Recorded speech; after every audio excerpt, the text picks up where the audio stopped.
Trigger warning. In the pursuit of comedy we have in this episode wound up at a place where the show contains the sound of voice acting vomiting. After the show, it occurred to us that we should put a trigger warning before the episode to let people know that there is the comedic sound of fake vomiting contained within. We apologize, and if that's upsetting, skip this episode and just go on to the next one. These are all standalone adventures, so you're not missing any critical plot or anything. Alright, well, here it is. Welcome to Firebreathing Kittens, a standalone Dungeons & Dragons podcast. Every episode is a separate, complete adventure, so you can listen to them in any order. Today's story has 5 possible endings to it, which I'll read after the end. But before that, we are joined today by Sinclair. Hello there. I'm a half-elf warlock with the patronage of Harros, the ferryman. I'm about 5'8" with a slight build, and presently I'm wearing a nice tailored jacket with a vest, and I have my faithful companion Malachi by my side. Hello there! Cecil. Hi everyone, my name's Cecil Chamberlain Canterbury, and today I'm going to be wearing this beautiful red pirate coat and a pirate hat and breeches that you might see on someone such as a sailor or a pirate. Also, I'm a first level human rogue, and I come from the city of Nicomoy. It's really nice to meet y'all. I love it. It is very Kenneth from 30 Rock. It's perfect. Okay. Well, thank you. I appreciate that. That's what I was going for. Mm-hmm. And Wing and Nugget. Hello, my name is Wing. I am a Kenku Corvidian rogue. I wear a nice black hoodie, and with me I have my lifelong friend and egg pal, Nugget. Say hi, Nugget. He is a golden drake baby cub right now. You are all in the port city of Jishop, the largest city in the entire country of Guaso. Seagulls cry out in the blue sky overhead. Children chase each other around on the sand, and adults grill charred-smelling food using public barbecues on the grassy lawn of a seaside park. To the east, tall buildings stretch upwards, and to the west is the blue, blue ocean. The time of this adventure is set before your characters joined the Fire-Breathing Kittens Guild. You've each heard a rumor that a fire-breathing kitten is here in Jishop. The 3 of you are separate and haven't met yet for the first time. I sent you all a message to ask what your character would be up to in the country's largest port city. Players, what did each of you say? Well, I was sent here to do one final errand for my dear friend Paragotti of Paragotti & Co. And now that that's wrapped up, I'm just going to head to the seaside and take in some sun and enjoy the waves. Perhaps curl up with a good book. See if Malachi can find anything shiny that may or may not find its way into my pocket. And I came here because I want to prove to my daddy, whose name is Lord Reginald Canterbury, that I can be my own man and be a pirate if I want to, just like old Bean said I could. And now, I did go out on a few boats, and on the first boat, I went out and I got sick, and I threw up on the captain, but it was okay. I got on another boat, but I threw up on a different person, but it wasn't the captain, but they didn't ask me not to come back again, so I'm feeling kind of down today, but I think I'll be okay. Wing is busy training his people tracking skills, and he is currently helping a young dwarven boy find his poor papa, who seems to have a little bit of a problem with the old bottle. I did find him, only he was already slightly inebriated, so currently I am trying to remove his rather large body from a dockside tavern.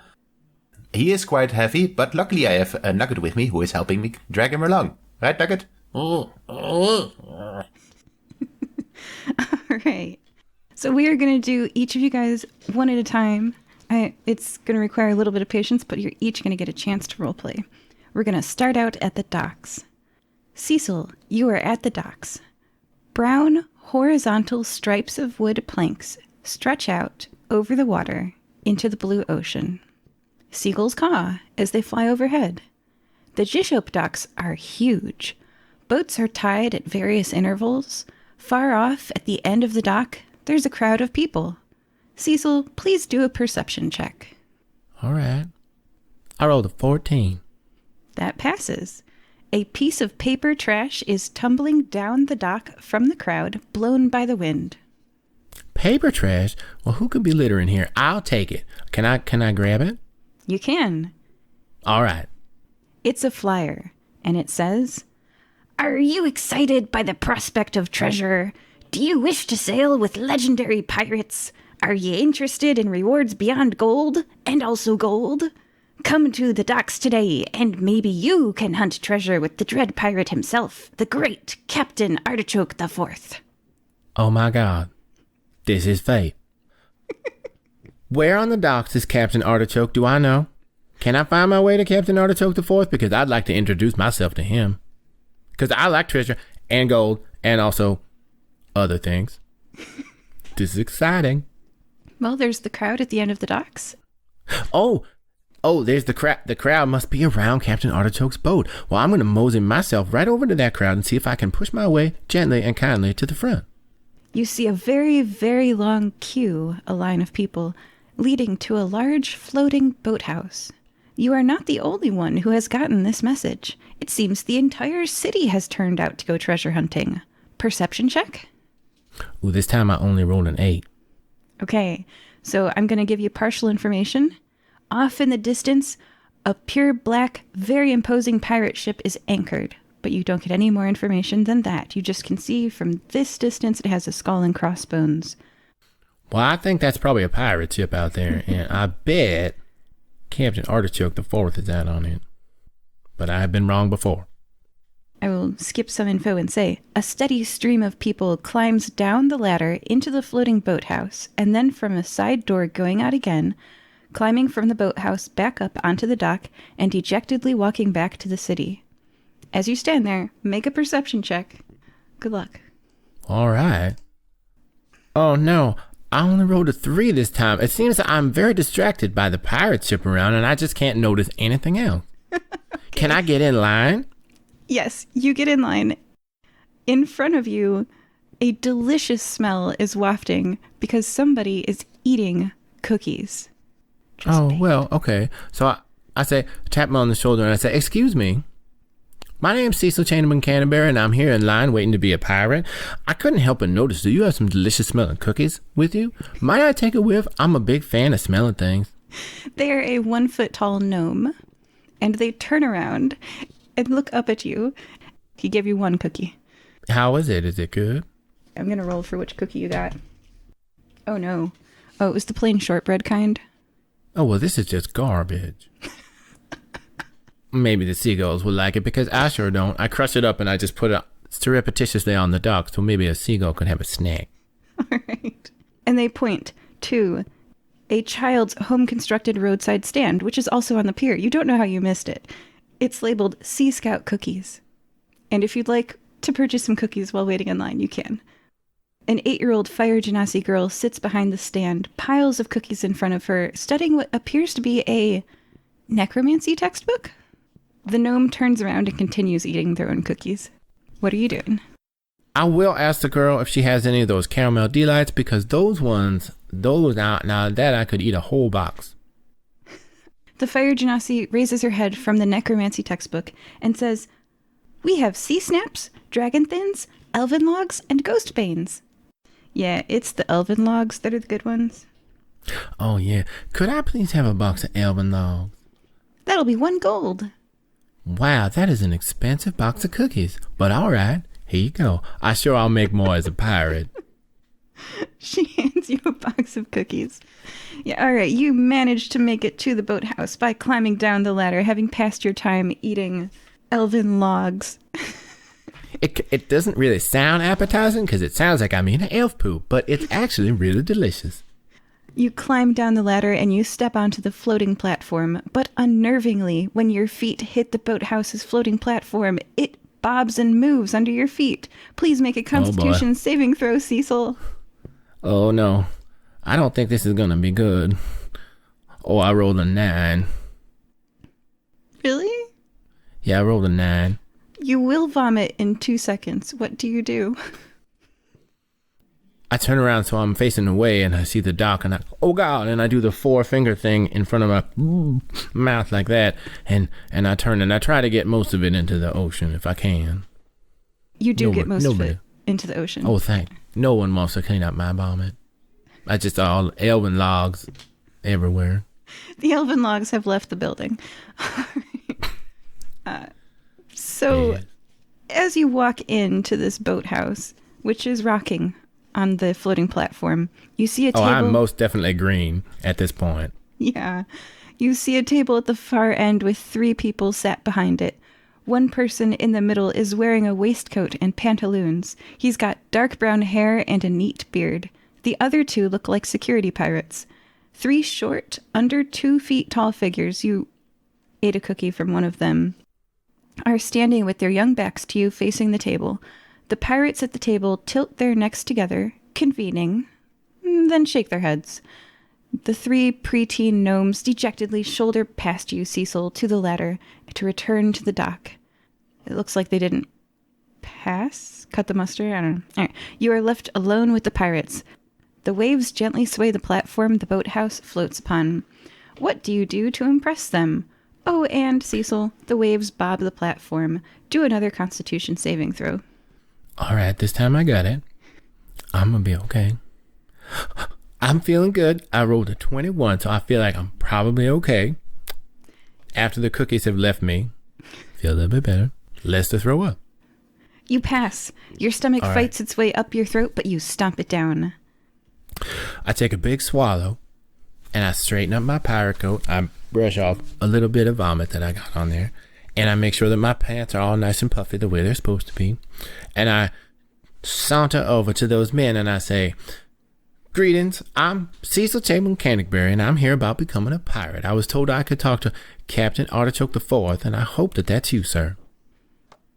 Arr, that's me. I will recite a sonnet. This was a bad choice because I don't know any sonnets. Instead, no, I will do an interpretive dance about how piratry is actually a wonderful lifestyle to choose. Please roll a performance check. Oh, don't worry, I will. Oh, it is unfortunate because I have a +4 in performance and I just rolled a 1. That means a 5. Oh, no. So I believe that the rocking of the waves really affected and impacted the quality of the dance performance that I was able to do for this pirate man here. Oh, your story ends here. You end up back on the dock, having not made the cut. You don't get to become a pirate because of the dance that we're all picturing in our mind right now. But it tried to be beautiful. There was a lot of rowing and cannonry, and I bloomed like a flower at one point, but I hang my head in sorrow as I leave the boat, and I'm not ashamed to admit I bought another box of the elven logs. Aw. Food helps. Yeah. Aw. And so that you guys know, what he would have said if he hadn't rolled 1 was, "Arr, you make a fine display." And then more stuff. A page more stuff. Setting the page down. All right, we are now in a street outside a tavern overlooking the dock and the beach. Wing. You are standing outside the Wingman, a local bar. In your Corvidian hands is the heavy, slumped figure of a slightly conscious, very drunk dwarf man. The child who hired you, Ludwig, who had to wait outside the Wingman, not being of age to go in the bar, rushes to help him stand up. Here you go. He seems to be a little bit under the weather, but I'm sure you can manage to get him home. I'm happy you are reunited with your dada. The man in your arms drunkenly slurs, "Hey, get your hands off me." Yes, sir, of course. I will unhand you immediately. The dwarf man crumples to the ground, groans, and doesn't make any quick motions to stand up. Oh dear. Little boy, are you capable of lifting him up? Because I kind of did what you asked me to do, so I think my job here is done. Ludwig tries to pick up Jeffrey. I'm going to roll a strength check for Ludwig. It's not very good. Ludwig props him up off the ground in a sitting position. And he says, Father, you've got to stop drinking like this. He struggles to adjust his backpack. It's making it more difficult to him to hold his father because it looks really heavy for this small dwarf child to carry. I have an out-of-game aside. Is this the same Jeffrey that I made up? He's from the episode Rabid Sands. So there's lots of Jeffreys. Yeah. We have a last name. It's a popular fantasy name. Yeah, it is. We have definite last name requirement here in the Firebreathing Kittens, for sure. All right. Anyway, so it looks really heavy for this small dwarf child to carry. Oh, but I guess if people do want to know, there are no new characters this episode. So, they're all recycled. So you've heard them somewhere. But anyway, so it looks really heavy for this small dwarf child to carry. Oh, well, I see you also have a very heavy backpack. Why don't you either carry your dad or carry your backpack and give the other to me? Then we can do it together. I can help you a little more. I have some time. Okay. Ludwig struggles and takes off his heavy backpack. Clink! It jangles as it hits the ground. This backpack is packed to the brim with copper pieces, hundreds of them. And by the way, copper pieces for conversion, I'm thinking a gold is $10, which would make a silver $1. Yeah. Hundreds of pennies are in this bag. He scoops out handfuls of them to pay you, Wing. Oh no, that's okay. That's okay. I'm just trying to get you back with your dad. I don't need any payment for that. That's unusual. Nobody ever pays me for this. Don't be weird about it. Thank you, mister. And he's still unable to move his dad and the backpack at the same time. Okay, I help him take off the backpack and I say, Nugget, you're big and strong. Here. And I put the backpack on Nugget's back and Nugget is basically squashed. Like, oh, I'm sorry, Nugget. That you are still tiny. Okay, just give me that. Yes, I know. I take the backpack and I put it on myself. See if I can carry it better. And together you head out into the town. He's able to move because of your assistance. That's so nice of you. All right. We move on to the beach. Sinclair, you are reclining on a beach chair on the sand. Your eyes are closed, your head tilted back. Shade from a palm tree, swaying, occasionally passes over your face. Seagulls call in the distance. The waves rhythmically crash. A group of children has gathered and one is shouting incredibly loudly. It's interrupting your vacation. Well, as much as I would love peace and quiet and serenity, the beach is open to the public and I must remember not to make a scene. Malachi, please make a scene on the children for me. So I will have Malachi fly over and start dive bombing the children. As birds do sometimes. Just fly in, get really close, and then flare up and just try and scare them to be somewhere else and stop interrupting my peace and quiet. All right, I'm going to roll a dice. Absolutely. Okay, the children fail to stop the dive bombs. They scatter, and a young, approximately 11-year-old child wearing a sundress is surrounded by other children. She has good berries in her hair, which tells you that as a dryad, she's probably closer to 111 than 11 years old. She's holding a briefcase and is making some kind of speech. When the bird dive bombs them, her speech gets cut short. The last thing you heard before they scattered was, "Finally, bank accounts for long-lived minors. 50 years old, but still a child? End this oppression. Open your own bank account. 8% return per month. At the end of a year, 100 gold would be 196. Every year, guaranteed. There's no risk. We're giving regular people," the birds gathering overhead. It's getting ominous. You're laughing. "We're giving regular people the chance to do what rich people are doing anyway. Have a bank account all your own. No adult guardian required." The bird is eyeing her. It's getting closer. "Make your own financial decisions. 8% return per month." A child asks... Malachi, go for the briefcase. Malachi starts dive bombing.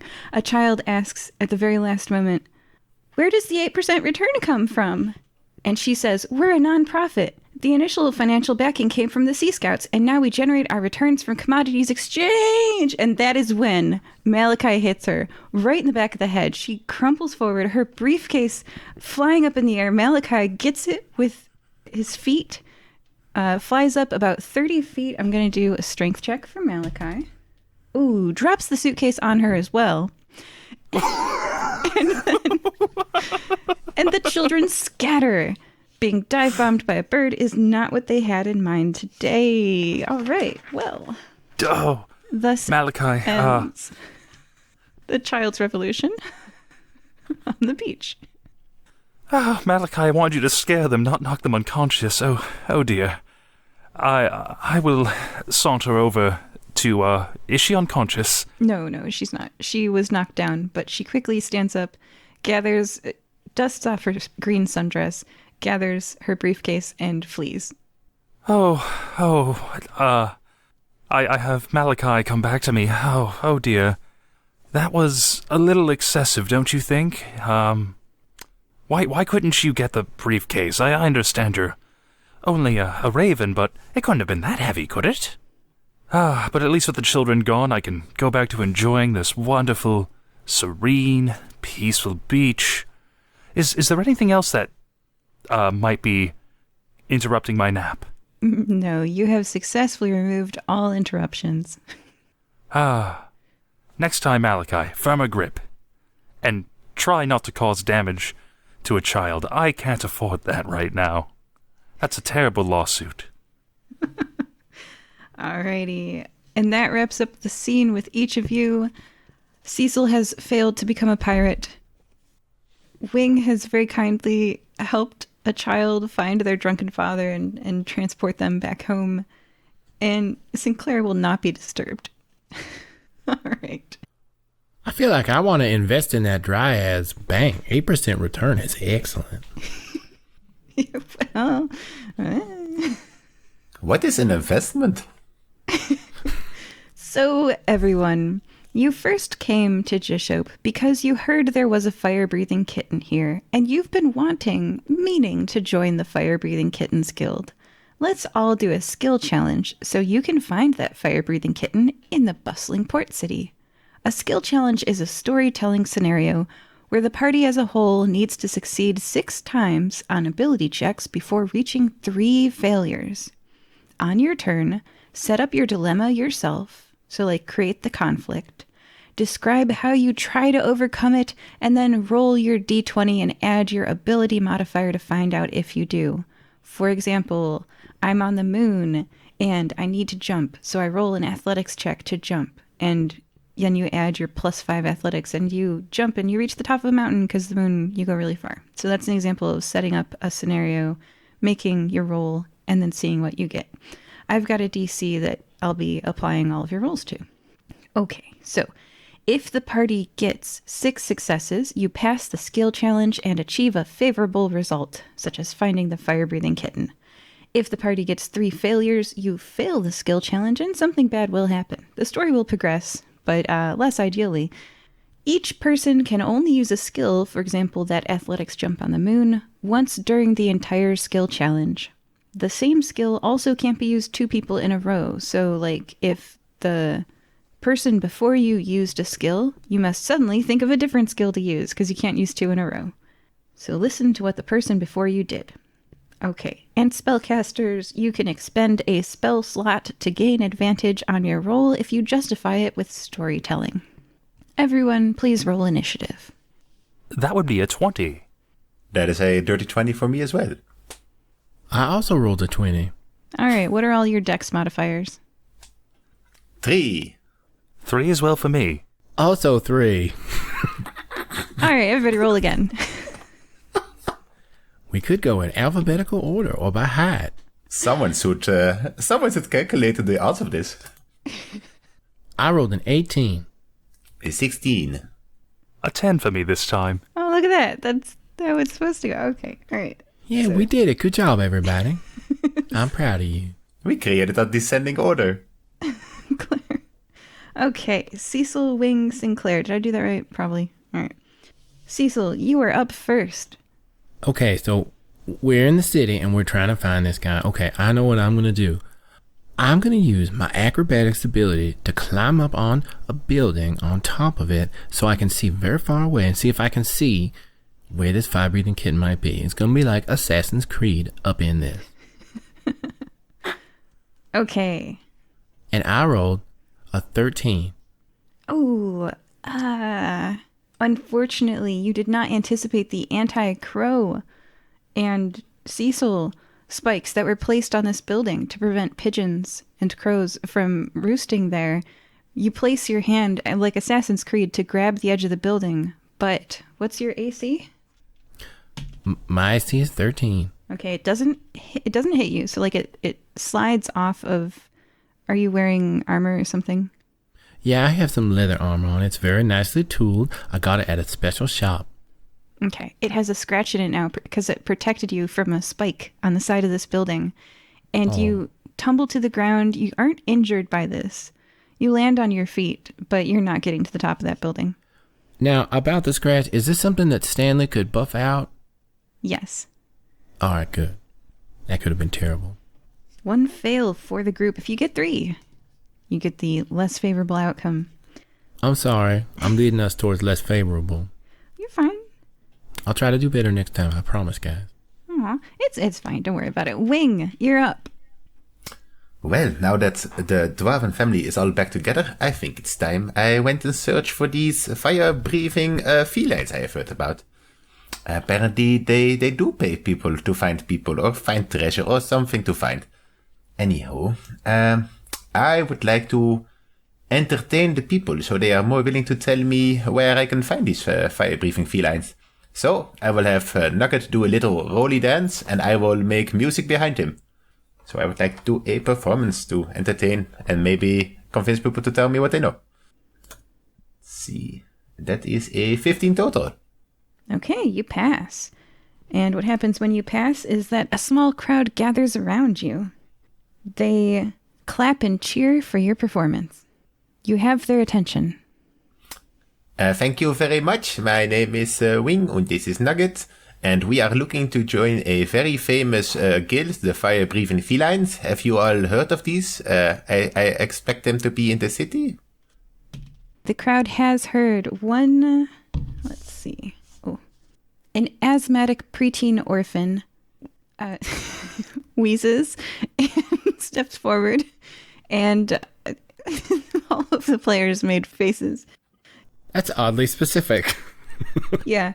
An asthmatic preteen orphan human steps forward and says, I've encountered them before. They chased me one time down an alley, but that was in Nicomoy. Oh, are they known for chasing down asthmatic children? Because I'm reconsidering whether I want to meet them. Yeah, they're not great. And then they tried to buy me cupcakes. It was really weird. And this character is Luke from the episode Puzzles and Pickpockets. He was a small child back then, and now he's preteen. Time flies. Still didn't drop the asthma, though. Well, at least they got you cupcakes afterwards, so that's pretty nice. I guess. They were good cupcakes. But yeah, they chased me down an alley, and everyone else fled, and they caught me because I was the slowest. Why would you want to join them? Oh, I did steal their purse, but...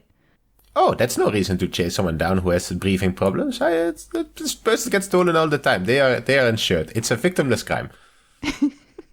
Exactly. But yeah, they tell you that you passed and you have the information. The fire-breathing kittens are based in Nicomoy, which is not Jishop. Different city. Oh, dang it. Nugget, we were uninformed again. Oh, why don't we know how to read world maps? And now, Sinclair. So you can't use performance. Well, Malachi, I suppose we did come here with a mission in mind, not just to enjoy this wonderful, relaxing day. Oh, that crowd over there, they look like a bunch of well-informed people. What do you say we pretend to be a fire-breathing kitten already and see if they might direct us to our future co-worker? So I'm going to head on over with Malachi perched on my shoulder, and hello. You look like a group of well-informed and well-read individuals. Could you direct me to one of my fellow fire-breathing kittens, I hear they're set up here in town. I'd like to roll deception. That would be a 23. Let's see what that crowd knows. Can you describe the crowd? They look like they're fairly well off. Yeah, they're wearing nicer clothes. One of them has a shopping bag just overflowing with a new dress. She looks absolutely peached to be having this day out on the town. And then another one, could be her brother, I'm not entirely sure. He's wearing a fine top hat with a cane. Okay, you have encountered Evelyn and William DeVito, gnomes. They say to you, yes, you've lost your friends. You could probably find them at the bar, and they're going to direct you to the wingman. Thank you so much. You've been such a big help. How can I thank you? We will accept gold. Ah, well, what's money to a fire-breathing kitten? And I'll flip a gold piece to them. Nice. Subtract 1 gold from your inventory. I'm going to add 1 gold to Evelyn's inventory. She's going to buy herself another dress. So that was deception. And Wing, you are kind of in the vicinity of the bar, and Sinclair's kind of in the vicinity of the bar, so you guys are close to one another now. Right. Okay. We've done 3 rolls. I'm going to decrease the number from 6 to 5, because it's going to take a long time. Cecil, we're back to you. You can't do deception. Well, that's fine. I'm going to look for the nearest shipbuilding area, and I'm going to walk in, and I'm going to tell them that my daddy is a shipwright in Nicomoy, and that they might know who he is, and that that I'm here, and that maybe they could help me, and so I'm going to use persuasion. What do you say? And what does your dice roll? All right, well, I walk into the nearest shipwright facility, and thank you, Di, for moving over from that one. I saw you trying to land on that. I rolled 17, but so I walk in and I say, hi, everyone. My name's Cecil Chamberlain Canterbury, and my daddy's name is Lord Reginald Canterbury, and I was hoping that you could help me find a place that I'm looking for in this city here. I come from Nicomoy, you see, and it's not the largest city, but we also have a port, and my daddy, like I said, he is a shipwright. So if y'all could help me, I'm trying to find this. He's a fire-breathing kitten, he or she, I'm not sure, and they seem to be in this town right now. Could you please help? Lord Reginald Canterbury, are you that rich yacht owner? The owner of the yacht that's anchored out in the ocean? And you glance... That's my daddy's yacht, yeah. Well, that's not correct. But there's definitely a really fancy yacht anchored in the harbor right now. Super nice. Very expensive. I look at it. It's not my daddy's yacht? It's not your daddy's yacht.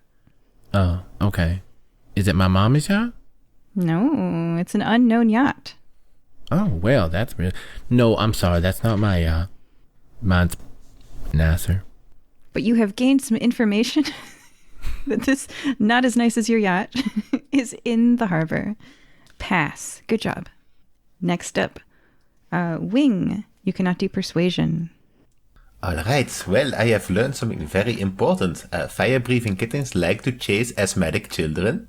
And since I am kinda small, I would like to use my mimicry to impersonate the wheezing voice of the small child I was talking to earlier. And go around and say, oh no, I have accidentally acquired a handbag that was not mine this morning.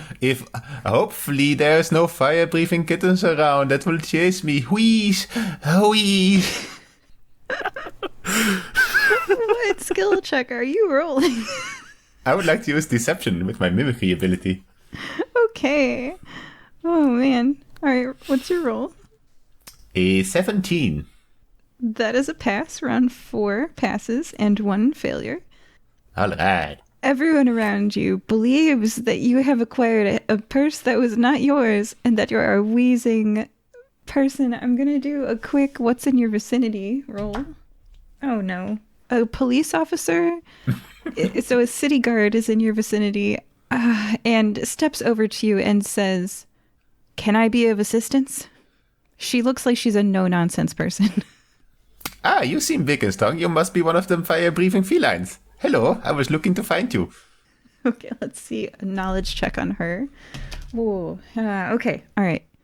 I worked with the fire-breathing kittens. They brought... Let's see, what did they do? Oh, God, they've done so many things in Jishope. Picking from the list of things. They brought us an artifact that we had to destroy. I remember that very clearly. She was involved in the Rabid Sands episode. They seem like good people. What are you going on about, that they're chasing you? Oh yes, I've heard they have an affinity for asthmatic children, so I was seeing if they would like to talk to me about that. They did definitely shoot a child with an arrow several times, but I don't remember them having an affinity for asthmatic children. That's a new one, but I wouldn't put it past them. They're well-intentioned, but the results speak for themselves. Indeed. Well, you seem to know them. Do you know where I can find them? Yes, they're based in Nicomoy, the city across the country. You probably won't be able to find them here, although the gold records are based here if you'd like to join a guild. Do you want me to show you to where they are? Oh, yes, please. That sounds like a very good idea. Oh, damn this topography. And on the way, she's going to ask you quietly about the purse that you acquired. Oh, no, don't worry. It was actually a deceitful intent from my part. I only have this little golden nugget, and I hold up Nugget. And she loves Nugget and tries to pet Nugget. And as you guys walk away together, you are now leaving the vicinity of the Wingman, and you're heading towards the downtown area where... Now, the gold records are a little bit different than the fire-breathing kittens. They have like a central downtown located guild hall, and it's nice and multi-story and looks very official. Doesn't look like a bar. You're heading towards that. Oh no, the fire-breathing kittens aren't nice. Well... So you are now in the very fancy downtown area. We're back to Sinclair. You can't use deception for several reasons. Well, that's totally fine. I think I overheard the Kenku saying that he stole a purse, but it looks like he got picked up by the police. First rule of purse snatching, don't advertise that you snatched the purse. I will have to teach him how to be a proper purse snatcher. Anywho, I understand there's a fire-breathing kitten in that bar. I would like to investigate. So I'm going to go inside and just meander around and see what I can overhear, do a little small talk, and actually use the investigation skill to try and figure out who among the patrons, or maybe the owner, I don't know, might be the kitten. Ooh, that is not good. That's a 10 total. Ooh. You're in the bar. You're overhearing conversations. You're listening in. You're eavesdropping. You're steering conversation. You mention a fire-breathing kitten to a very drunk patron. And that drunk patron who is, they're just completely slime. You're not sure what gender, age, or race they are. They're just slime. They say, "Oh, I recall an old legend about a fire-breathing kitten. But they were a super, super evil god of hell, I think. I don't know. It's been a really long time since anyone worshipped them. And the fire-breathing kitten god has mostly become forgotten myth. Just an old legend nobody believes in anymore. The slime person is demonstrating what a kitten looks like with their slime, making little figures. It's like talking with your hands, but better." That sounds positively horrifying. At first I thought you meant that they were like gross. Like they were a slimy person. Like maybe he was in the mob or something. Then I realized you meant an actual person made of slime. Yep. So it took me a while, but I'm here. But he is in the mob though. Oh, gonna have to add that. Listen, I'm not looking for a loan. And that is a very interesting story. I'm looking. I'm looking for a member of the Fire-Breathing Kittens Guild, not an ancient evil god. I like to avoid those. And with your failure, this person talks your ear off for another hour about the fire-breathing kitten, old, ancient, forgotten god. Yep.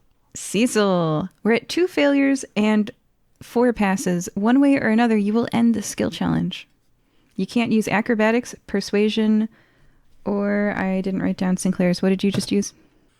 I just used investigation. Investigation. Okay, you can't use acrobatics, persuasion, no or pressure. investigation. Okay. Mm-hmm. All right. Am I also in the bar area? You were near the docks talking to shipbuilders. That is true, yes. Okay. Well, it's very lucky because the shipbuilders are in the same area as the map-making guild. And I am going to go and see if I can get a map from the map-making guild. I don't have any money, so I'm going to see if I can purloin one. And I'm going to make a sleight of hand check to see if I can take one while appearing to look like I'm browsing for maps, as I am a sailor-looking type, so it would be reasonable to assume that I might need a map or chart of the city, though. And then I could maybe use some skills to discern whereabouts he would be. Okay, I'm going to roll my sleight of hand. My hands are quite slight, and I rolled an 18. All right, that passes. So I definitely pull the map and roll it up and put it into my jacket. No one saw. That is correct. You are outside of the map store with your purloined map in hand. How does that assist you? It is the end of the skill challenge. As I said, I'm able to look on the map and use my enormous brain power to determine where the fire-breathing kitten would be. Okay. Don't question it. This is a fantasy game for fun. All right. You decide. Oh, you stole a Marauder's map. Yeah. And you see little figures walking around, and you decide that the place where you should go is downtown. So you're heading from the docks to downtown. Wing, you're just all, it's the conclusion of the skill challenge. You got so sick of the bar, by the way, Sinclair, that you are also heading downtown, and all three of you end up 6 successes. You pass, ending the skill challenge. All three of you stand outside a tall, official-looking stone building. You've arrived at a bank? And with that, we are going to take a break for the end of part 1. You are all at a bank, ? And joining us today were Sinclair. Hello there. I'd like to open an account and then make a very large withdrawal. Cecil. Thanks for playing, everybody. I'll see you in a few minutes. And Wing. No, thank you. I would not like to deposit my golden nugget. He will stay with me. Aw. Bye-bye. Bye-bye. We hope that you're enjoying this episode of the Fire-Breathing Kittens podcast. Please leave us a review on iTunes.com. If you leave us a review, we'll read it on air. It's fun listening to the words of your review get read by the characters you know and love, so go to iTunes.com and leave us a review today. Can you think of someone who might enjoy this podcast? Please share it with them. Is their birthday coming up? A special anniversary? Would you like us to wish them a happy day on your behalf? You can arrange for us to read your shout-out on air at firebreathingkittenspodcast.com through our partnership with the website Buy Me a Coffee. Do you enjoy reading books? You can find paperbacks and ebooks based on our adventures on Amazon.com in the bookstore, Firebreathing Kittens, that part's all one word, podcast. The authors do a great job of adapting the stories into fun novels. We also have official merchandise on redbubble.com. Imagine owning a notepad with the Fire-Breathing Kitten logo on the front, or a t-shirt with one of your favorite characters. And lastly, I'd like to take a moment to sincerely thank all of you. We don't pay to advertise this show, so the only way we can grow is through the support of listeners like you. Thank you. I brought nugget. Nice. I love it. That's Lulu. Ah, he knows it. It is, but for now it's nugget. It's Lulu the Holophant. Welcome back to Fire-Breathing Kittens. Everybody, please roll a d20. Oh, that's a 19. That's a 14. I rolled a 17. Okay, the number I'm holding up is a 5, which our listeners can't see, but who's the closest to 5? I think that might be me. Can you please tell us what happened last time? Well, last time, on the previous part of Fire-Breathing Kittens, our trio of adventurers were in Jessup. They are hoping to enlist in the guild hall at the Fire-Breathing Kittens, but it looks like they got on the wrong end of the country. Sinclair was enjoying a nice day at the beach, ruined a young, aspiring entrepreneur's bank startup, and then tried to track down a fire-breathing kitten, but instead found a very long-winded slime mobster sharing tales of ancient evil gods. Wing decided to help a young dwarf find his drunk father and get him out of a bar, help that young child get their bag back home, and then decided it would be fun to pretend to be a purse snatcher. And Cecil, the up-and-coming pirate, tried to enlist in the crew of the Dread Pirate, but unfortunately got seasick 3 times, after enjoying a delicious box of elvish lugs. He then found his way into a shipyard.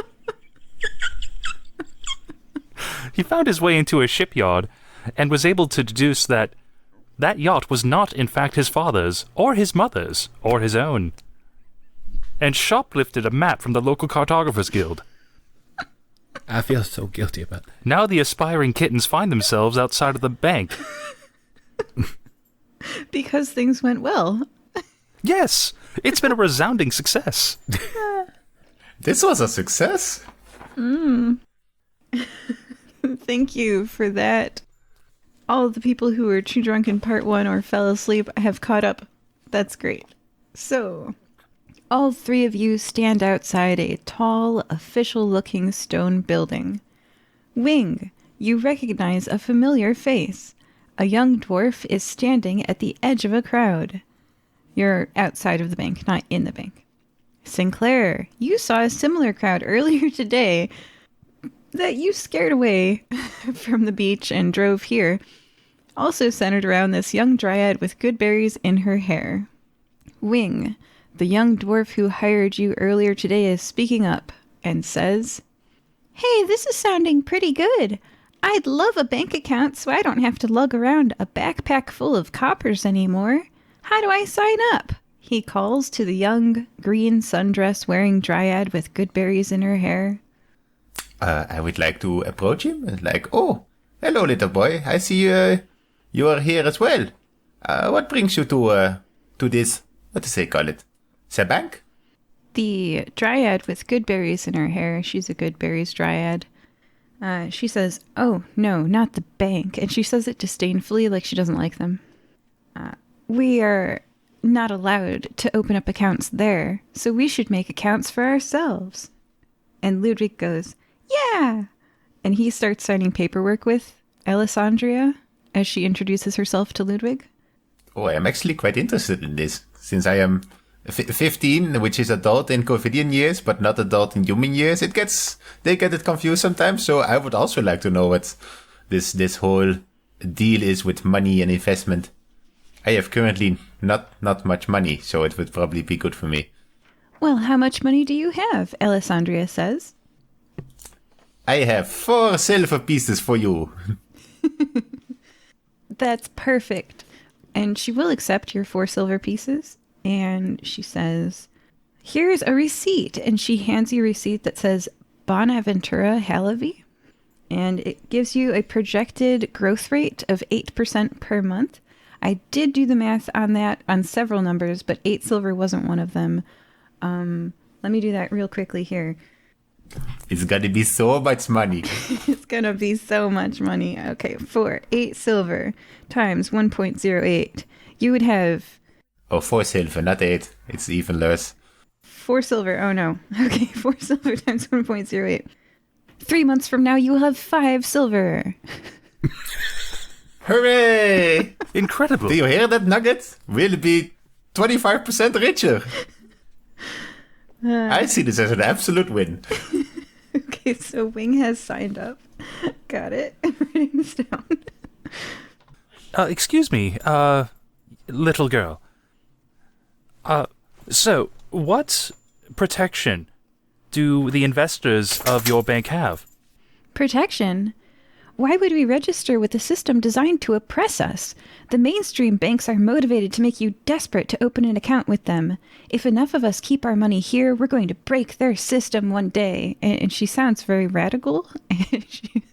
She sounds like she would never join forces with the main bank for any kind of insurance or... Yeah. Down with the banks. Down with the banks. Allow me to rephrase. If I were to, say, open an account with this institution here, and I gesture to the bank here in Jessup, they ensure that my investment, even if they're robbed, is safe. They will cover the loss so that my money is guaranteed. If something were to happen to the people investing in your institution, are you able to financially back their losses so that they would not take the loss? Do an insight check as she answers you. Oh, I'm going to be poor at this. Unless the dice are kind to me. 18. Oh, the dice were very kind to you. Well, the Sea Scouts cover any less than ideal returns from the money market, the commodities exchange. Yes, those Sea Scouts, the cookie people, they're good for it. And your 18 insight check tells you that she is not telling the truth. Oh, you're close friends with the Sea Scouts. Tell me, what branch would we need to be contacting, and who at that branch would I be filling out a form for? Smoothly, she responds, "Oh no, I'll handle all of it for you. I'm on your side." You see, she's on our side. It's all good. Oh, I didn't see you there. Hello there, I'm Sinclair. You are...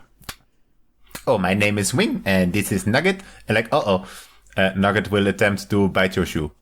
Oh, no, bad Nugget thing. Bad. Those are very... He is a Drake. How dare you? Bad Drake. Those are wingtips. Those are very expensive. My dear Wing, I think that she's trying to swindle you. I don't think you're going to be seeing that silver ever again if you leave it with her. I suggest what you is take a swindle? that... Oh no.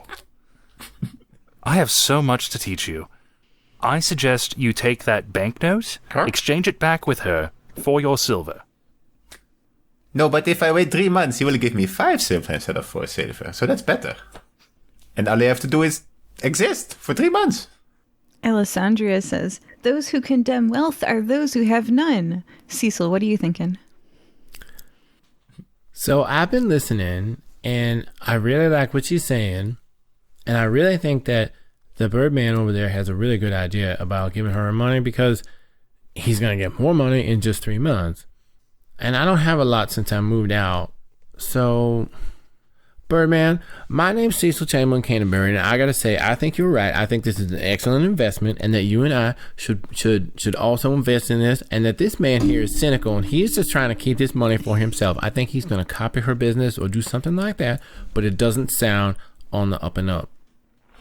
Yes, I think he's trying to do, he mentioned a swindle. I think he's doing a swindle. What does that word mean? Oh, my dear Wing, I'm always doing a swindle. He admitted it. Where is that town guard I was with earlier? See, there it is. See, when people tell you who they are, believe them. That's what my mumsy says. He's a swindler. That is some very wise words. Anyway, swindler, we're going to invest our money in this excellent investment, which has an 8% return guaranteed. Now, see, she's a dryad. I know that they are very trustworthy people. I'm writing down Cecil also signed up. I give her all my money, which is 6 silver, and I also have a few copper pieces, but I think I'll hang on to those just for pocket money. Okay, 6 silver. That means, let's do the math. She's going to give you an estimate. You see that, Nugget? That man has 50% more money than us. He is rich. In 2 months, you will have 7 silver. That's amazing. It's fantastic doing business with you. Now, I'm curious, how are you doing this investment? What are you investing in? Commodities or the stock exchange or cookies? Well, we invest in the money market, the commodities exchange. Yeah. That sounds right to me. Okay. Those are words. Okay, all right. I love how this has turned out. Is the money market like a market you can go to get money at? Because if you could tell me where it is, I could go and get some. like the grocery market, but for money. Do an insight check on her. Okay. I rolled a 13. You feel like she definitely knows where the money market is and that she is on your side doing the money market for you, and that it's a very skilled thing. That, oh, well, it's so easy to lose your money in the money market, so I handle that for you. Oh, you know what? You are absolutely right. I appreciate that you would go to such lengths to protect me and my money and my investments, knowing that it is all that I have in this world right now. Thank you for not taking advantage of me, because some people have said before that I'm a bit trusting. No. A fool and their money are soon parted. You're right, Malachi. Birds shouldn't talk. Excuse you, sir? I am right here. Well, you're a bird man. That's different. I mean, you're a person bird. Malachi is actually very well spoken.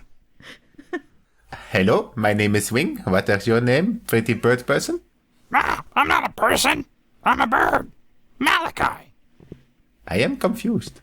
Oh, this is Malachi. He's my, familiar, my envoy to Heros. Those are words. Yes. He's my companion. You're a bird person, right? He's my companion. I mimic your voice. That wasn't very nice. That was very nice. Oh, I guess it is true what they say about Kenku. I thank you to not mimic me, sir. Okay, I'm sorry. It's force of habit. All right. All's forgiven. All forgiven. Well, young bank woman, I suppose if you're taking on these financial institutions and these giants of industry, The next time I how go many into a branches do you bank- have set up across the various cities? I'm going to do that. Young bank woman, I'd like to make a deposit.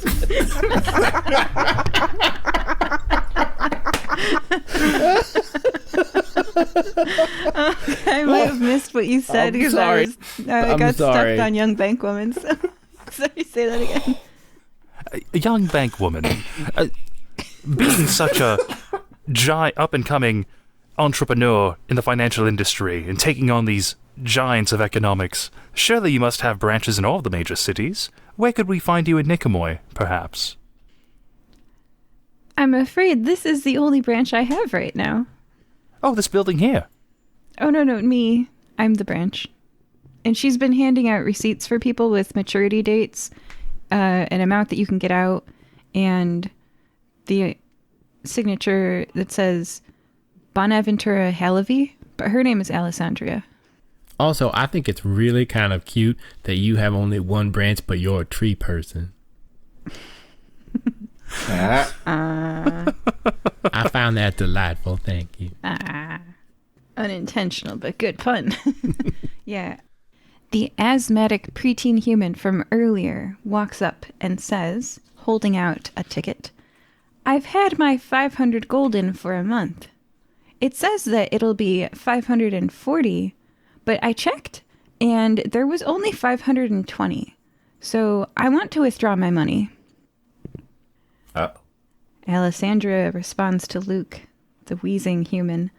Withdraw your money? You can't do that. I mean, once the maturity date of your investment arrives, we can discuss it then. And in general, our clients are encouraged to roll over the principal and the profits to reinvest. Are you sure you want to cash out now and lose money? Luke says, oh, and everyone do an insight check. Oh. 0. 13. Oh. So surprisingly, 23. Ooh. Damn. All right. So the only person, we had one person previously suspecting this was a scam. Right now you're paying attention to Malachi. This is not the moment of enlightenment. Such a pretty bird. Thank you. Yeah. But I will say, Wing, this is possibly your moment of enlightenment where you are noticing that something's not right here. The preteen human boy has severe shortness of breath, chest tightness, his face is contorted in pain, and his breath is dragging in and out as he wheezes. You think he is having a panic attack, and possibly his asthma is closing his airway. And then we've got Cecil, who just thinks this is all fine and dandy.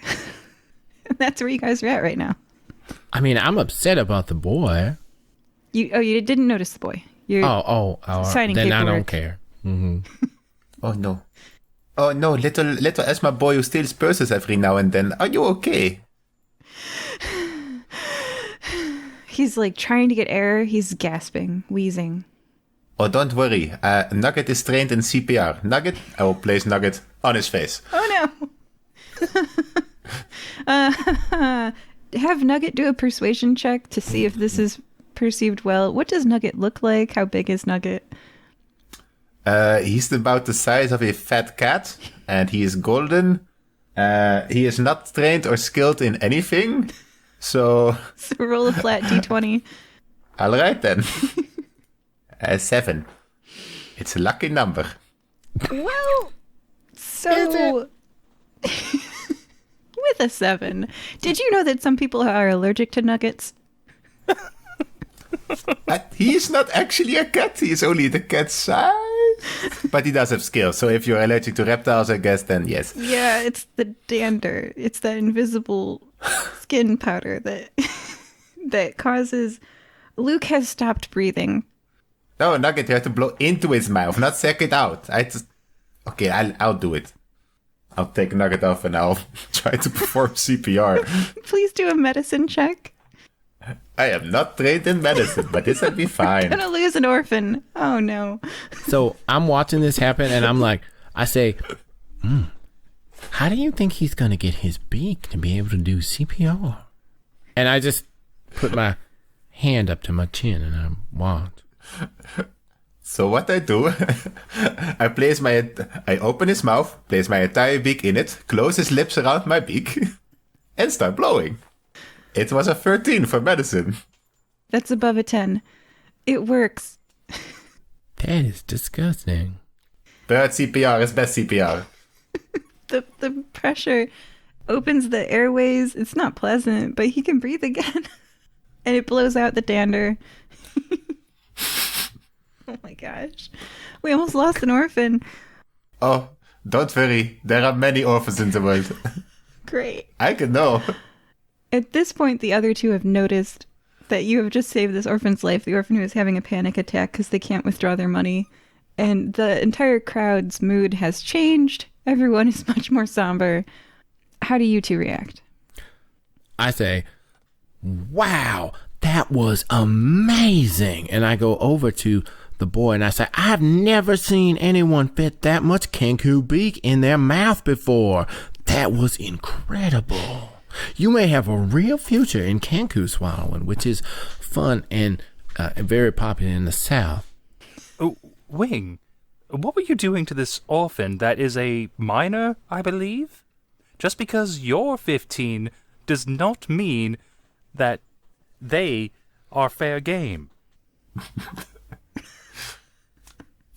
Oh, where I come from, people dying is automatically giving consent to save their life, so I don't know where you were raised, but that's how I was He raised. sounds like a necromancer to me. A necromancer or a necromancer? Necromancer. Yeah, that's probably it. Those are words, yes. I had a closed upbringing. So, what induced you to be almost dying, young man? She can't give me my money back. Oh, I don't believe that. She can't. She makes 8% per month. She has a guarantee. And then you look over at Alessandria and you do an insight check. Cecil. I rolled a 19. That's very high. She is bone white. She's never almost killed someone before. This is the first time for her.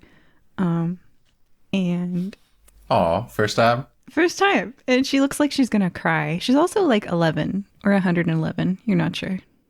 Oh my. It seems that the excitement here has gone to our friend Alicia over there.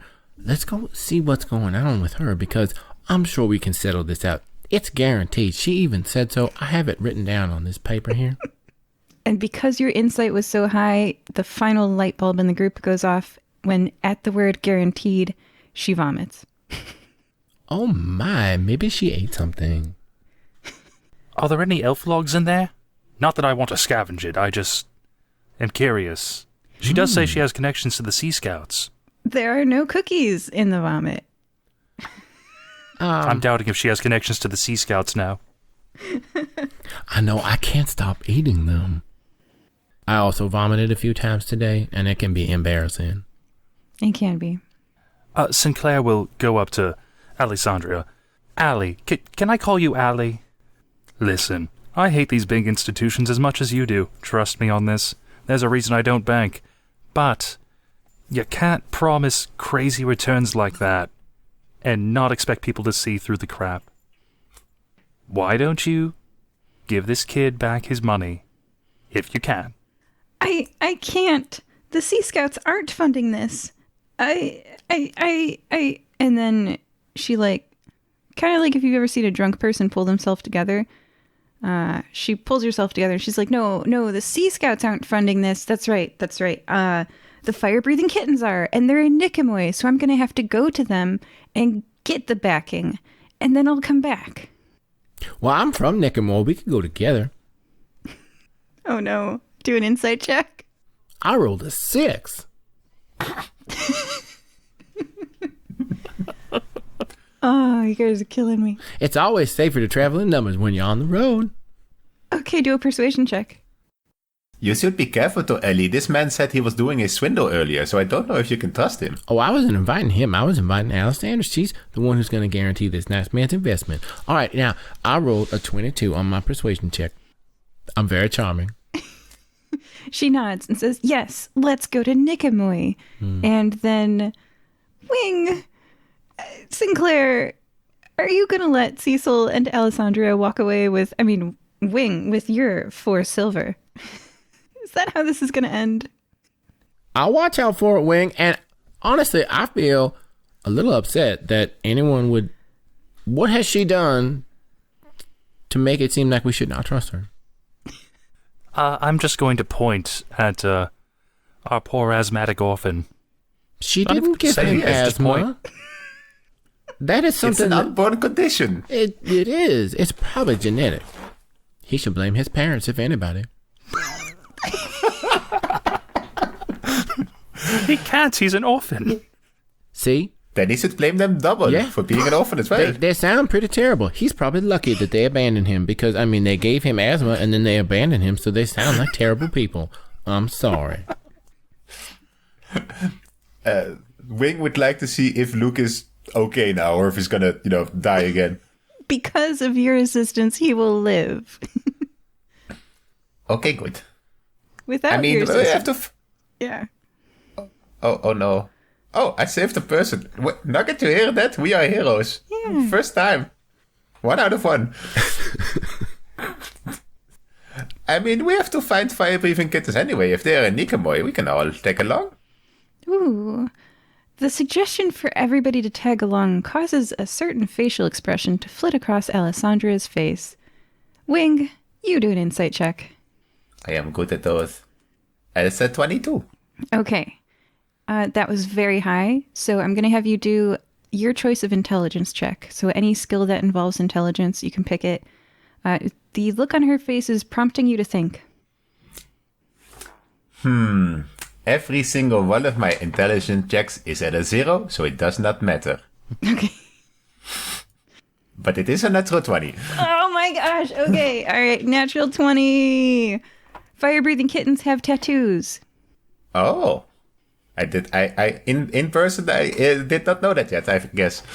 You did. It was a little tiny nugget of information, haha, deep in your brain. It was Nugget whispering in my ear. Yeah. Oh yes, you are right, Nugget. They have tattoo. Little flower person, you say you work with Firebreathing Kitten. Do you also have... you probably don't have tattoo. Do you have a carving in your bark somewhere? That's Firebreathing Kitten logo. And the gig is up. Her shoulders drop as she breathes out a deep breath. She knows that she tried the Sea Scouts. That didn't work. She tried the fire-breathing kittens and got caught there too. And now she admits, okay, I'm sorry. You're right. I don't have a tattoo. All right, I'm not a fire-breathing kitten. But I work for one. I 100% believe the second part. Which one? Bonaventura Hallaby. Those are words. Can I do a history check to see if I remember that one? Yes. Because I am from Nickmore. Well, I rolled a 6. Okay, you don't remember Bonaventura Hallaby from any fire-breathing kitten stories you've ever heard. No. Doesn't ring a bell. I am trying to sign up with Firebreathing Kittens, so if you can kindly tell me where they are, then I can sign up with them. They seem to be paying people to find stuff, and I'm good at that.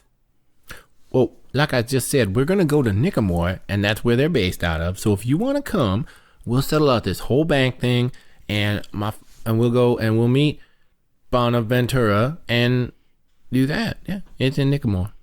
Do you want to come with? Oh, he's not in Nicomoy. Oh, is he at one of their satellite offices? Yeah, I'm sure that's what it is. It's that satellite office in the harbor. Well, that sounds weird. Do you mean on a boat? Yeah, yes, they're on that boat in the harbor. Yep. Mm-hmm. Oh, the SS not my daddy's boat. And you can see that she is like gathering up the papers, and she's got something in that briefcase, and she's like she's doing a sleight of hand check.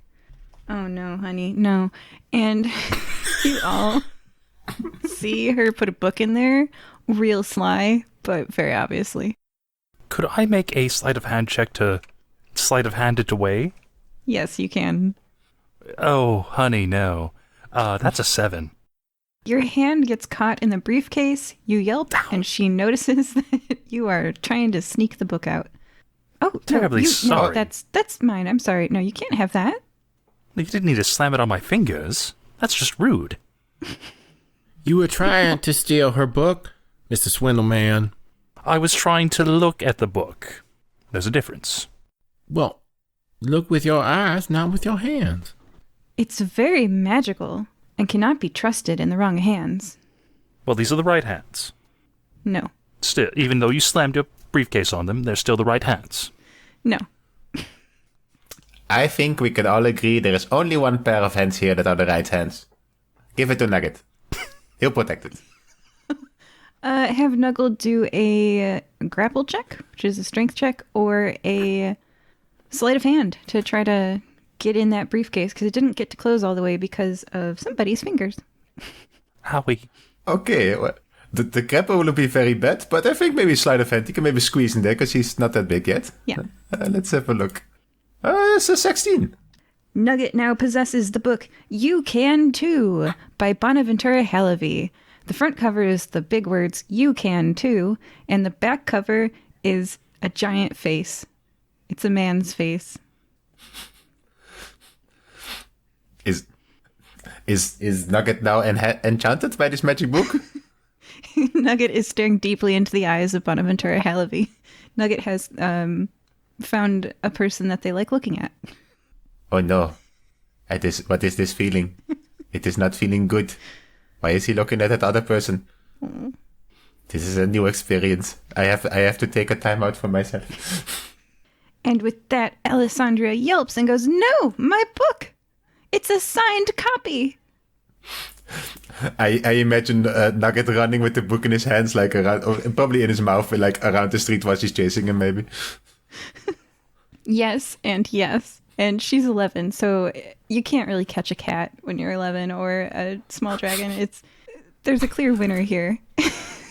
If you guys have ever seen the dog snatch the GoPro, it's just like that. Nugget number 1. Hooray! Taking all bets. I am putting 3-to-1 odds that the child will give up. I attempt to help her. This is terrible. You stealing her book. Though I should talk. I stole No, that was Nugget. I'm innocent. Yes, he has the right hands. Look, they're tiny, so they must be right. I would like to make an acrobatics check to see if I can catch this guy. Okay, let's I see want it. to prance around and jump and flip. Oh. But I rolled a 9. Well, what was Nugget's acrobatics? We're going to do opposing acrobatics. Sure. It's a 4. Okay, so with a 9, you dive down like a baseball slider, heading towards the base on the dirt. It's not pretty, but you're doing it. And with a 4, cats stop to groom themselves. I imagine that nuggets do as well. There's Indeed. a mild jump at the end, but it's not enough. And Cecil, you possess 1 nugget, and 1 you can too. Signed copy by Bonaventura Halevy.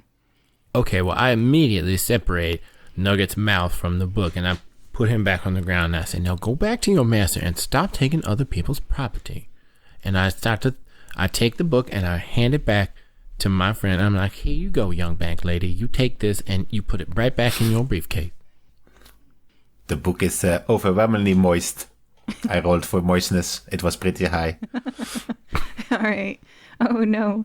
She looks very concerned about that. Like, more concerned than a person should be. Like, usually people are kind of upset when their possessions get damaged. This is like a fear. I'll be nice, and I will cast prestidigitation on the book to clean it. The relief is more than a person should feel over just a possession. All right, Allie. I'm not going to lie. I don't care that you were trying to swindle these people, especially fellow children, but is everything all right? You seem a little on edge. A little more concerned than you should be.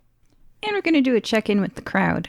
So far, the crowd has seen one person trying to withdraw their money and being told no, a weirdness with a dragon chasing and book snatching, and her gonna leave for Nikamoy and like all this stuff, and the crowd has become irate. So before she can explain what is going on, it's kind of like commoners with pitchforks, where the mood has turned sour, and you all notice that the children around you are picking up stones and getting real testy. And she opens her mouth to say something. And dexterity saving throw. Oh, that was a 2. That was a 2. And yeah, a lunch milk hits her in the head. Wing grew up in a circus, so he's very familiar with actually angry crowds and pitchforks. So I recognize this bad scene immediately. I would like to run, pick up Alessandra, and keep running. Okay. Success. She's We got 11. to go. You can't. She's not able to. You win. I mean, You pick her up. I'm like 5 feet tall, so maybe she might even overpower me. I don't know. I'm gonna have a roll a grapple check. You roll. Oh, that was a natural 1. All right. The dice did that, but I was rooting for it. But yeah, you have won, Alessandria. Cecil, Sinclair, how do you react? Wing's booking it over that way. I say, oh my God, young bank woman, Alessandra. And I run after her. Well, after him, I guess. Oh, Malachi, I'm beginning to think there's no fire-breathing kittens here. But she is our only lead. I'll follow as well. And Wing, where do you take her to? I'm probably running in a blind panic because angry crowds usually end with putting things on fire. Let's see, fire. Oh, I gotta go back to the water's edge because fire doesn't like water. Noted. You are at the water's edge. You have outrun the crowd, and you are now there with Alessandria, Cecil, and Sinclair. Yeah, we are faster than children. We are born heroes. Especially Luke. Oh no. Mr. Birdman, why did you run away with young bank lady? At this point, you figured it out, by the way, Cecil. You passed your insight check. So you know something's not right with her. Well, but we still can't just kidnap her. Well, what seems to be going on? Because I feel like maybe Mr. Swindle isn't the only one doing a swindle on this. Are you also doing a swindle? Not me. Oh, I thought people were confessing. I could teach you. I feel you are a bad influence. I don't know. I'm an excellent influence. Maybe. I believe you now. You convinced me. I put Alessandra down on near the water's edge, not in the water, on the water's edge. Alessandra, we need to hear the whole truth from you right now. Now, come on, just sit down and you tell me, and it'll be okay. All right? Persuasion check. I can make that.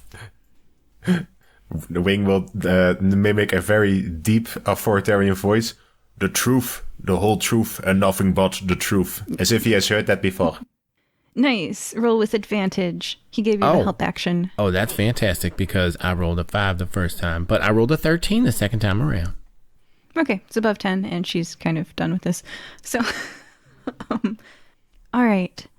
I'm not a Sea Scout. I'm not a fire-breathing kitten. I'm just Alessandra Ashcroft, and I'm sick of being 111 years old without the right to open a bank account. Just because I look 11 years old doesn't mean I am. Do you need a bank account, sweetie? Well, not anymore. I've become wealthy beyond my wildest dreams because of my, long story short, it's shaped kind of like a pyramid. Uh-huh. It wasn't my idea. I was like, I should get some help with this, right? Because if you're going to make your own banking system, you should get some help. So I had this book. See? And she holds up You Can Too by Bonaventura Halavy. Mom was telling me, you've got to be careful with those druid textbooks. You can fall right into them. Try reading something else every now and then. I picked up a used copy of You Can Too, thinking it was the safer choice. But then the author's voice was in my head, and we got to chatting, and that was unusual. He said, flip to the About the Author page. See those round concentric circles there? Lay the book flat on the ground, magic circle face up, he said. So I did, and he stepped through it, emerging from the book. It was a bit surprising, but he was a very nice adult. He said he'd help me. We got to chatting, and eventually shook hands and made a deal to start a business together. And he said that if we signed the book together, see, the signed copy, that he could come here and help me and organize. And he's so good at business. He's so smart. He knows all the numbers. Wow. All right. So, how do you know that they're a fire-breathing kitten? Oh, he said he worked with them. Can you take us to meet this man? Or does he live in the book? Oh, he does not live in the... No, he came here after I signed it. It was so great. Right. Yeah, he lives on that yacht, and she points, you guys are at the water's edge, she points at the yacht. Oh, okay. He's so good with money. He's got that yacht now. So if he just signed this book, he will come to us? Okay. Can I write my name in the book? She gives you a pen. Okay, let's see. I will scribble something down, because I don't know how to write, but I will scribble something down and think it is my name. I think that works. Oh, nothing happens. I will take Nugget's paw and draw on it with the pen and then push the paw on the paper. There, now it's signed.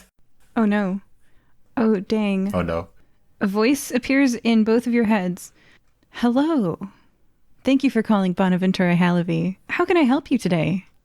Are you related to a ghost I knew from my circus days? He also talks in heads. It's possible. I have a lot of cousins. Oh. Ghost cousins. I do not. My name is Wing and this is Nugget. Say hi, Nugget, in your mind. I guess Nugget can think, right? I think you're about to find out. Hi, Nugget. So you've signed a deal with me today. That means that you will exchange one soul for one wish of your choosing. What would you like? Those are words.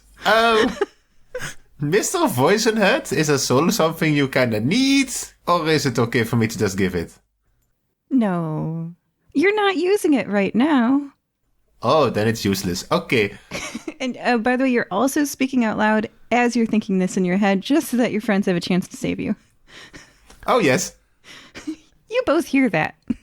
So this is bringing up a little bit of a memory for Sinclair. No, Wing. Stop talking. Sidebar. I'm appointing myself as Wing's representative in this transaction. I would like to speak with my client, just for a moment, whoever you are, strange, disembodied voice that Wing is speaking to that I can't hear. Time out. Wing, tell them that if they didn't hear me. Mr. Voicenet, one moment, please. I have a second line. Hello? Bonaventura says, "Oh, if your friend would like to speak to me, please sign the book." Okay, he says sign this book. Mr. Voice, or Mrs. Voice, I'm not going to assume. I'm already spoken for, I believe. Wing, don't do it. He says he is spoken for and he doesn't want to do it. Well, then I can't grant your wish. And it's a guy's voice. I'm just not good at voice acting. I believe he is a masculine voice, yes. Okay, this is a weird game of telephone. Okay, Mr. Voice, I'm just gonna put you on hold, okay? I told Sinclair. So what is all this about you representing me? Oh, yes, I'll happily do so. Thank you for asking. This is very confusing. Don't take the deal.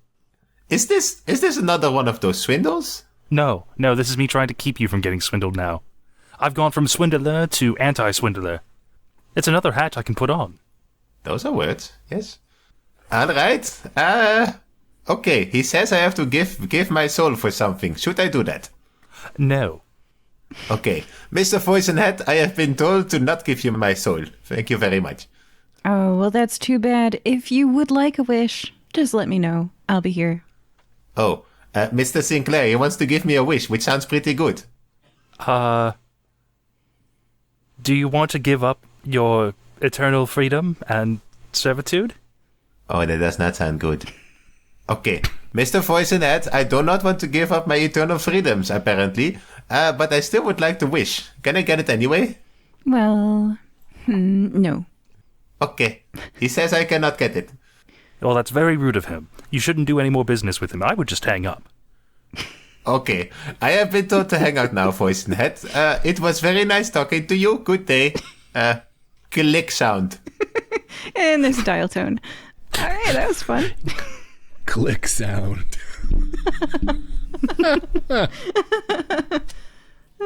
What'd you do today? I almost sold my soul. But I didn't.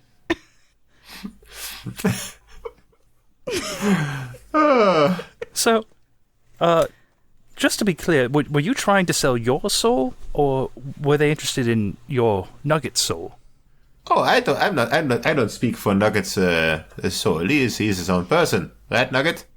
I stare at Nugget very suspiciously now. You didn't rat us out, did you? Did you betray us? What have you done? Maybe Nugget wished for some food. Did Nugget accidentally sell his soul for food? Wing, you know this creature better than I do. Does it seem different? Does it have murderous intent in its eyes now? Do an insight check on Nugget Wing. All right. It's a 22.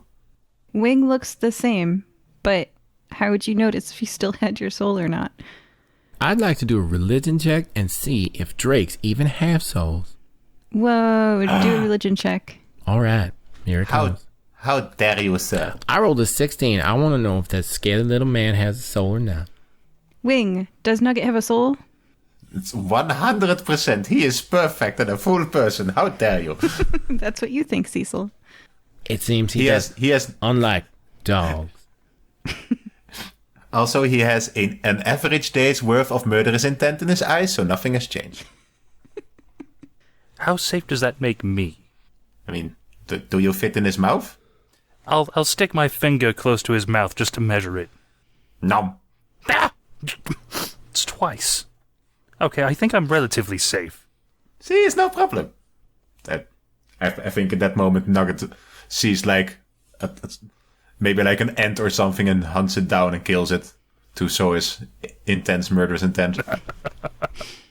He is strong warrior in his tribe, which is a tribe of two, me and him. So, what do you three think of just heading over to the boat? Because over the phone, astral network, I'm not sure what that was, but it seems like they're more interested in trying to take from us than, tell us some information. Well, I've never been on a boat before, so it would be fun. I could go. I'm a pirate. I often spend time on boats. Maybe I should sit at the back, though. Alessandria asks, are you going to fight Bonaventura? No.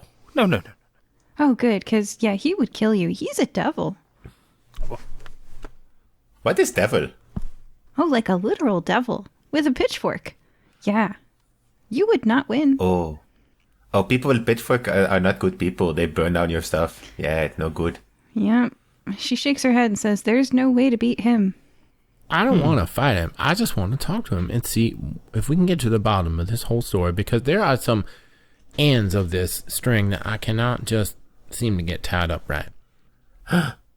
Maybe if we have a spare soul somewhere, we can trade it with him. Do any of you have a spare soul somewhere? I only have the one.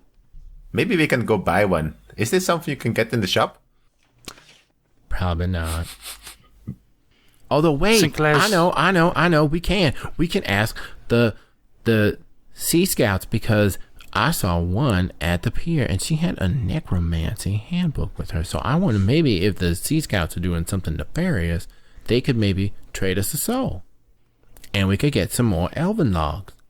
You also called me a necromancer. Is he also a necromancer?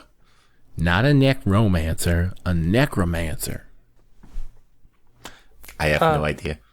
Allie, how do you feel about getting some cookies for us from the Sea Scouts? Okay. And she heads off. She hasn't waited to hear where the Sea Scouts are or how many cookies, but she does seize this chance to wander away. All right, we'll be right here. Such a nice person. She gets us cookies. Yeah, she's gone to buy cookies. Air quotes. Well, Sinclair, the player, realizes the mistake they just made. Sinclair, the character, just thinks, oh, well, good. She's turned a new leaf. Again, for a tree person, I find that hilarious. I wonder if it would be rude to ask them for oatmeal raisins since they are a good berry dryad. Is that asking them to eat a relative? If I can, I should say. I don't know. I think you should stick with the elven logs. Oh, all right. I'll get the raisins when she isn't around. Yeah, nothing wrong with eating your relatives. It's fine. Let's I go have questions. see this boat. That's a lot to unpack there, Mr. Birdman. I don't... Come on, Nugget. There's a boat over there. Let's have a look. Wait, can you swim? We will find out, I think. Yes, please describe. How are you getting to this yacht? Oh, is it not, like, docked? No. Oh. It sounds like it's moored. Well, we could get a water taxi. Ooh. That sounds fancy. Yeah. Although I would need someone else to maybe help me afford that, because I invested all my money recently into a bank pyramid scheme, and I have to wait 2 more months, and then I'm going to have my 6 silver going to be 7 silver. I'm going to probably roll it over, though, even with the profit, so I can continue to make money, because otherwise it's just leaving it on the table. Mm-hmm. Well, there's 2 solutions to that. The first is you find some people to invest in you, and then you can invest in Allie. Like a downline kind of a situation. I hear it. Exactly. Mm-hmm. Yeah. Trickle it down. Or Allie should be back any minute now with some Sea Scout cookies, and we open our own rival stand, and we'll sell them in smaller packages, but for an overall greater profit. Like, say the Sea Scouts are selling 30 for a gold piece. We'll sell 3 for... No. We'll sell... I'm trying to think of the exchange rate. Isn't math hard? How many silver pieces go into a gold? 10. 10 silver pieces? Okay, we'll sell 2 for a silver piece. We'll be making a 50% profit. And then, with enough time, we'll be able to afford that water taxi. All right, I'm in. Let's do it. Where are we going to get the cookies? Well, Allie, she should be back any minute now. Oh, right. Okay. Do your choice of intelligence check or saving throw, Sinclair. I'll do an investigation check. That's 17. She's not back yet, and you think to yourself, did I tell her where the cookies were? And you, I guess what's investigation? You look around for clues. You look around and you see, because you're on the water's edge, the Sea Scouts on the docks. And then you see the footprints where she walked inland. You know, I'm beginning to think that I forgot to tell her where they were. And did I even know where they were? I just assumed she knew where they were. Sounds like you got swindled. No!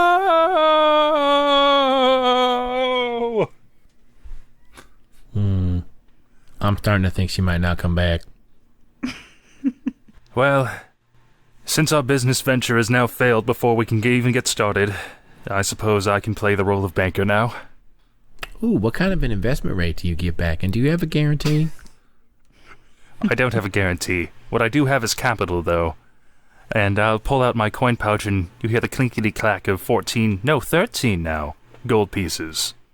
Pitter, patter, pitter, patter, pitter, patter, pitter, patter, pitter, patter, pitter, patter. I heard clanking. Yes. So, I don't know the first thing about boats. Cecil, how do I get a boat?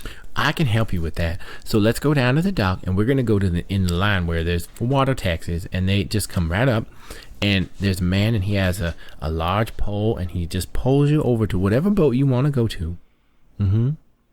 Oh, we don't need paperwork or anything? No, this is just in the harbor. We're not going anywhere far. Okay, we're not renting it. There's a man on it. It's like a taxi. Have you ever seen a taxi cab before? Like in Venice. Yeah, except the boat's not long and skinny because that's just dangerous out in the open water. Yes. So that'll be 1 gold for a day pass on the water taxi for all of you. Oh, that sounds wonderful. Tell me, where do I get such a spiffy outfit of that, fun flat hat and the striped shirt? Well, you see, I had this tailor that my dad is tailor. So, his name is Wendell, and he comes to the house on Thursdays. So, I could ask him if he could make you one. Or I just go to your place on Thursday. I'm free. Well, it's my daddy's place. I moved out. I live in the carriage house now, all by myself. I'm very proud of you. Thanks, me too. Oh, Wig is dying. I have my privacy there, and nobody tells me when I can go to bed. And if I can have chips for dinner if I want, but I don't because that's not healthy. So we'll go to the carriage house on Thursday, and we'll invite the tailor over when he's done with your daddy. That's a fantastic idea. I like it. I'm thinking about getting something new because these brass buttons have started to tarnish, and I didn't bring Stanley, my footman, with me, so no one's been around to polish them. Also, I think I see a scuff on your armor there. Ooh. Yeah, I'm assured that I was assured by a higher power that Stanley would be able to buff this out, because otherwise I'd have to go back to Franklin the armorer, and then that's just, he's on the other side of town. Well, yes, no, we couldn't have that. Anyway, now we got the water taxi. Let's go out to the boat. Water taximan, please take us to that boat out there. It's the SS, not my daddy's. And with their flat hat and striped shirt and pole that has a paddle at the end, because otherwise you're not going to get out there. All right, you guys make it to, you sidle up slowly with no motor and no sound to the side of the yacht. I'm going to give you an automatic pass on your stealth check because that's a very quiet, sneaky way to approach. What is the name of the boat? It As is That's not my daddy's. There's an answer I want to hear, and I'm hoping I'm right. It's definitely called the You Can Too. Now you know where everybody's bank accounts went. Oh, that wasn't the answer I wanted to hear. Does anybody have any paint? This boat appears to be mislabeled. I'm going through my bag, and I'm just not seeing anything that would be helpful here. I have a piece of chalk. Would that help? Yes. Here you go. Well, thank you. Would you care to do the honors, since you're the one who correctly identified this boat? I was just kidding. I wouldn't want to damage his personal property. I would feel terrible about that. Also, I don't think we should sneak onto a man's boat, especially a man who is a devil man. So I think I'm going to stand up and yell, ahoy. Okay. Before you do that, please just let me do this. And it's not damaging his property. It's chalk, and we're on the water. It'll wash off in a matter of minutes. If it's only chalk, I suppose, as long as it's not one of them permanent. Yes, do it. Do it. Come on. Oh, well, this is kind of fun.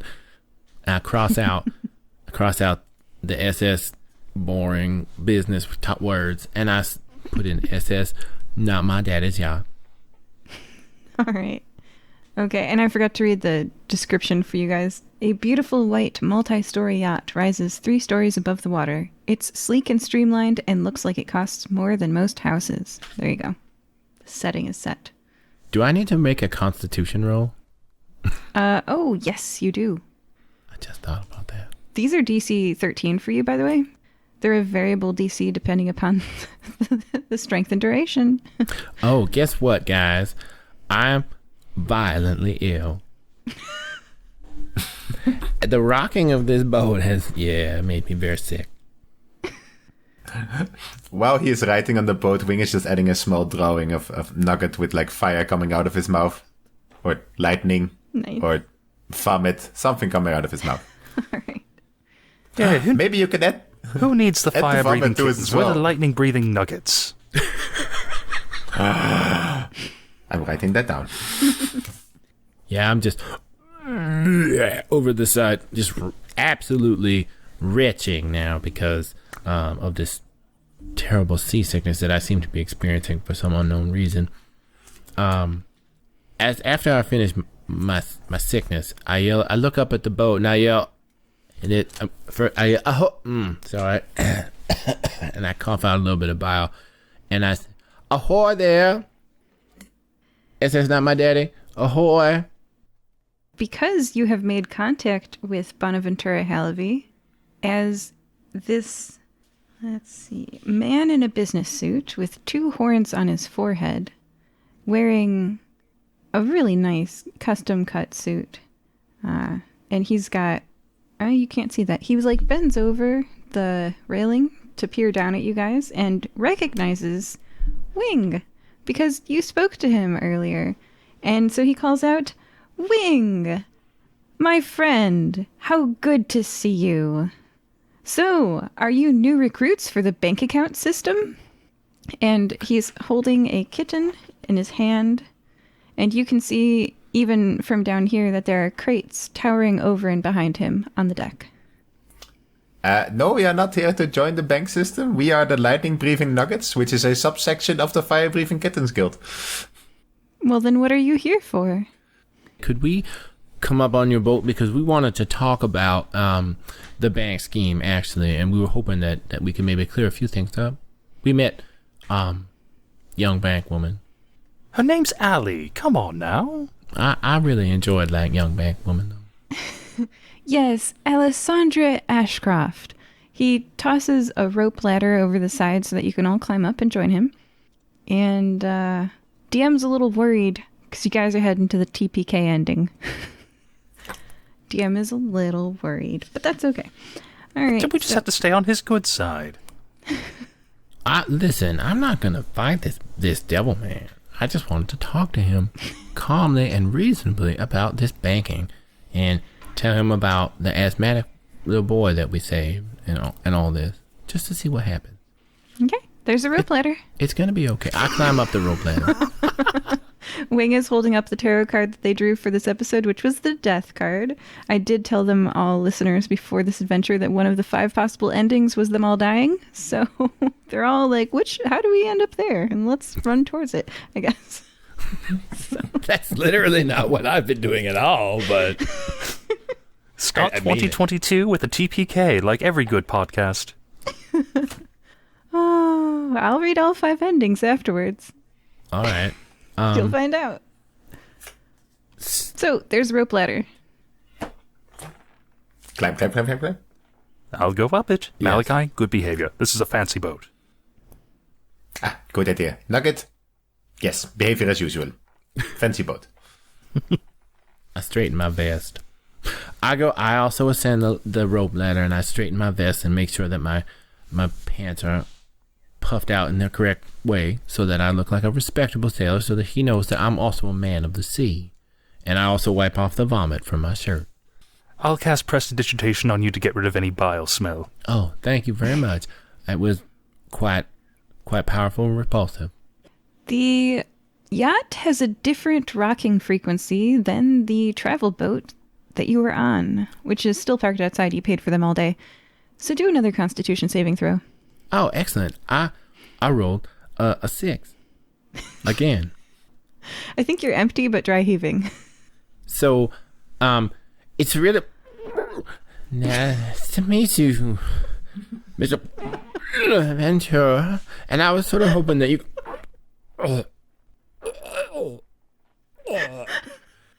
help understand the situation that's been happening in the... Could you excuse me for a moment? No, dang it, Cecil. I just cleaned you up. I got most of it over the side. I'm sorry. I'm sorry. Did you hit our taxi boat? Oh, gosh. Yes, I did. I'm sorry. Oh, we'll tip you. Now I have to tip him. Trigger I'm warning. so sorry. Audible vomit. That was a really excellent imitation of vomiting, if I do say so myself. And I haven't even been practicing that. It was very like.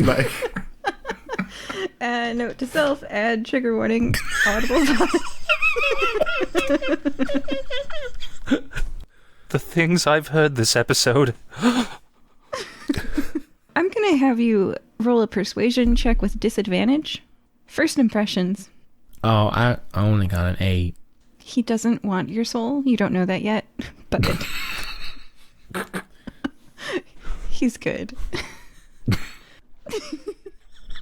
Fair enough. So, how can I help you? Says Bonaventura Halavy, the business suit clad. Now you can see that he does have a tail with a triangle at the end. And the cat jumps down and goes into the recesses of the ship.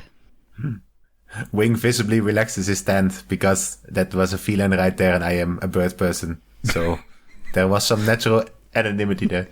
Animosity. Oh, I was like a tiny little kitten. I am not a very large person. Okay. All right. Well, actually, I'm going to let one of my companions explain this because I'm feeling a bit under the weather, if you might have noticed. I see. The reason we're here is Allie. You call her Alessandria. We're good friends. I just call her Allie. It seems she was swindling miners. Which, I'm all for making a quick gold piece as much as the next person. But miners, really? I think you and your business associates can do better than that. Shoot for the big fish. Let the miners have a chance to, build their own wealth, and then when they're older and richer, then swindle them. The kids don't have the money you're looking for. Their parents do. Okay, so just to clarify, you're trying to make a persuasion check that his business plan should be adapted to prey upon adults? Yeah, leave the kids alone. Or better yet, go for the banks. So propose how this would happen and roll a persuasion check. He says, well, right now the accounts are only desirable because these children can't open accounts at normal banks. Well, make similar promises to the adults. 8%? Yeah. I mean, if the kids are that gullible, I'm sure their parents are too. Make a persuasion check. Oh, that's not amazing. That's a mere 9. Okay. Adults are way too smart to fall for an 8% guaranteed return. It takes the idiocy of a child to believe that. Excuse me, sir? Sinclair will turn and look at Cecil and Wing and stifle a chuckle. Now, listen, I think that you need to return the money that you've taken from these children, because I do agree that is an improper use of your evil business tactics. So, give them their money back? Why would I? If you don't return the money, I'm going to do something you don't like. I'm going to open bank accounts for all those children by myself. I want to be their sponsor and open up their bank accounts and get them debit cards and money market accounts so that they can invest their funds. Because that's the right thing to do. All right, now you're threatening his business, which is more important than threatening his person to him. He grins, and you're a little upset about this, but he's very handsome. By the way, your suit is really sharp. Did you go to Wendell the Tailor in Nickmore by any chance? Because it does look like a piece that he's made for me. Oh no, this is from hell.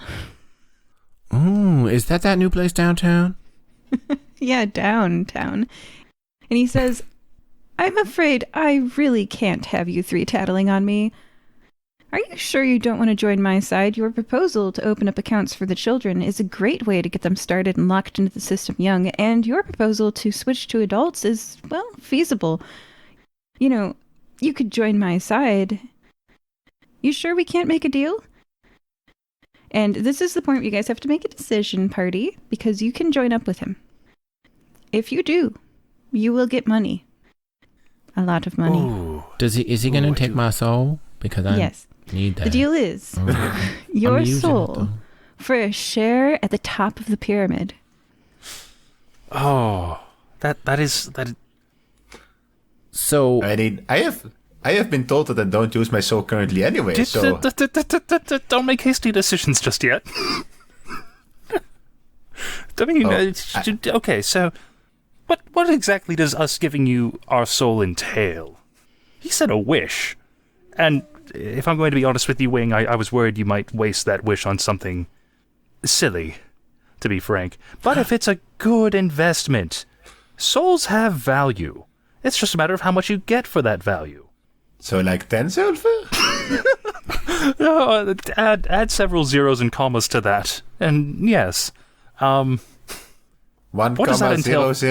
silver? yeah, what is the deal that you have here, sir? Yes, you would receive 1 million gold each. And what do you get to do with our soul? Well, after you die, you would come serve me in hell. But nothing would happen until you die, and you would have received 1 million gold.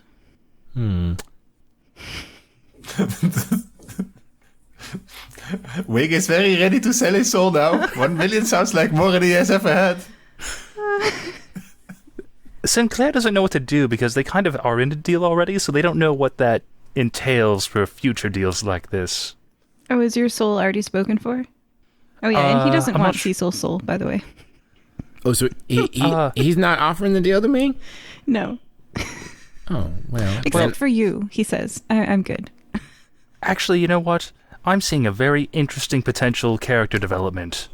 You know what? Yes. I'll take you up on that deal. Okay, and try to sign the book, Sinclair. And I would like to know, is your soul genuinely pledged to someone else? Sindorand and Claire were put into Sinclair. So it's a two-soul situation. So that's why I'm like, I'm not sure how it would work. Yeah, choose one to sign away, or 50-50 it. But you'd only lose one of your... Sindorand would... I was going to say, like, so Sinclair, for listeners, is... They were two individuals who made a deal with Heros, the ferryman in Greek mythology, to come back, but they were put in a single body. Sindorand is kind of a greedy, thievy type, so I think he's the side that's like, ooh, that's a good deal. Okay. It would be Sindorand. One Sindorand soul it is. Or would he sign away the other soul to get the deal? Uh-oh. No, they are signing it as Sinclair, but this is Sindorand at the driver's seat, so to speak. Now I have a question, Mr. Halley. Yes. You don't want my soul? No, it's I'm good. I have a very fine soul, sir. You do. What if I made him can- smell better? I can introduce you to my cousin. You can sign a deal with him or her, but I'm Feeling a plenty bit of souls. No, I'm I got feeling a bit Alessandra's upset soul. about this. I feel like, frankly, I'm insulted. And I'm going to march myself. I know where I'm going. I'm going back, guys. If you want to come to the water taxi, you should come now because I have business to take care of in the bank with some children. As I climb down the water taxi, I make another Constitution saving throw because I'm going into another area. And again, roll less than a 13 and an 11. And so my last, I throw up and I don't even try to get it in the water this time. I just throw up right on the side of his boat. Oh my goodness. Adding insult. Is it right there where the drawing of Nugget was, where he was spraying something out of his mouth?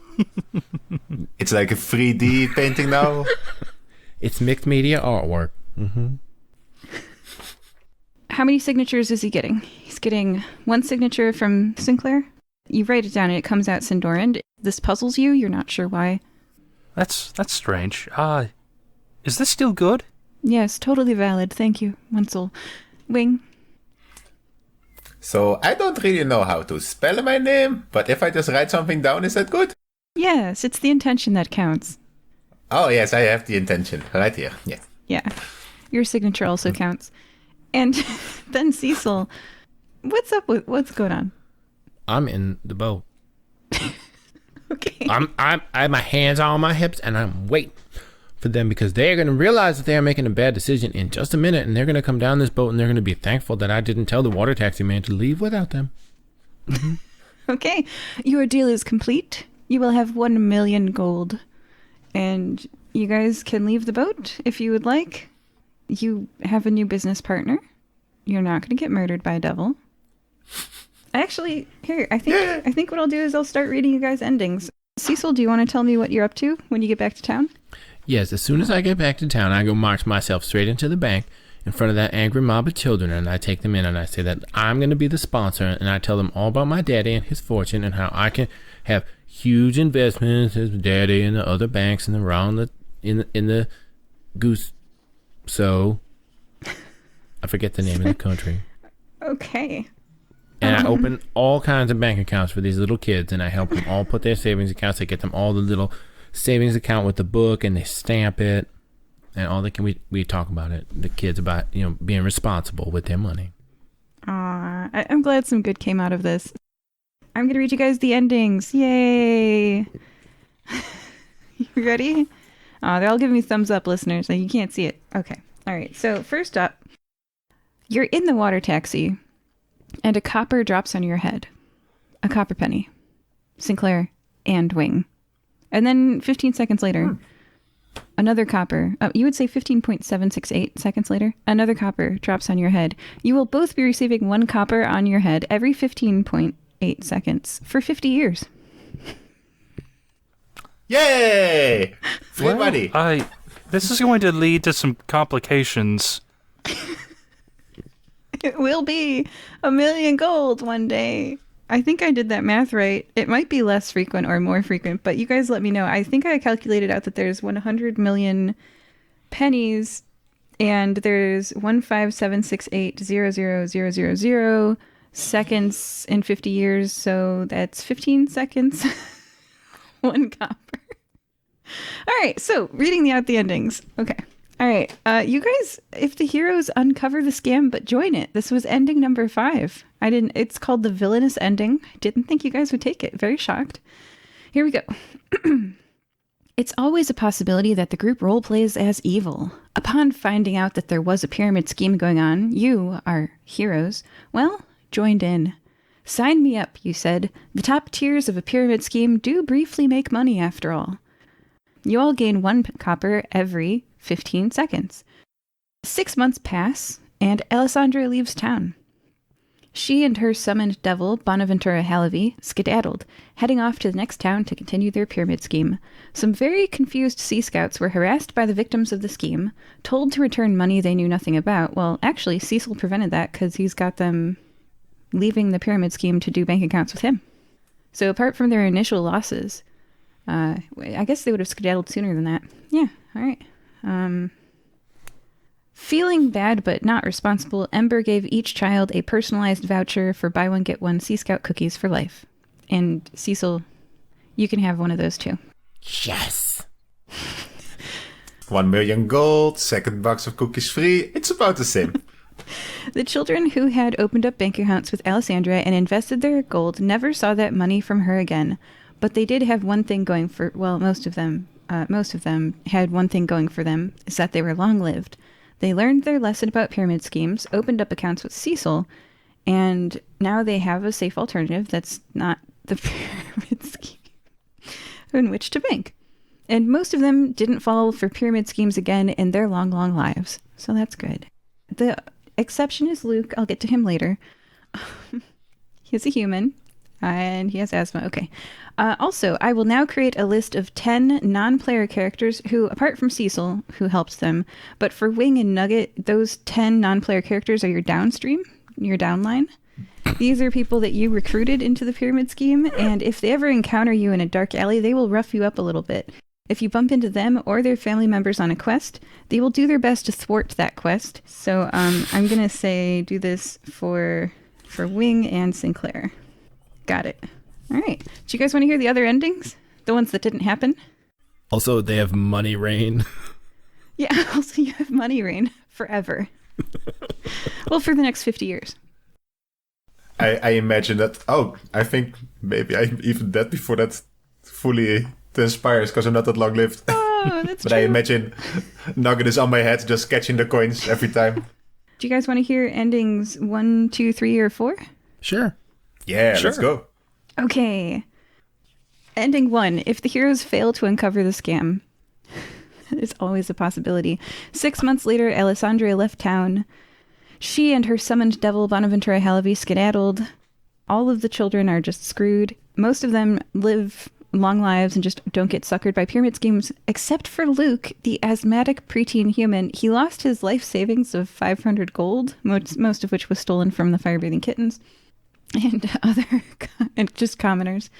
And so, yeah, it's good that that ending didn't happen because Luke would have been in a really dark place after that with no health and no money.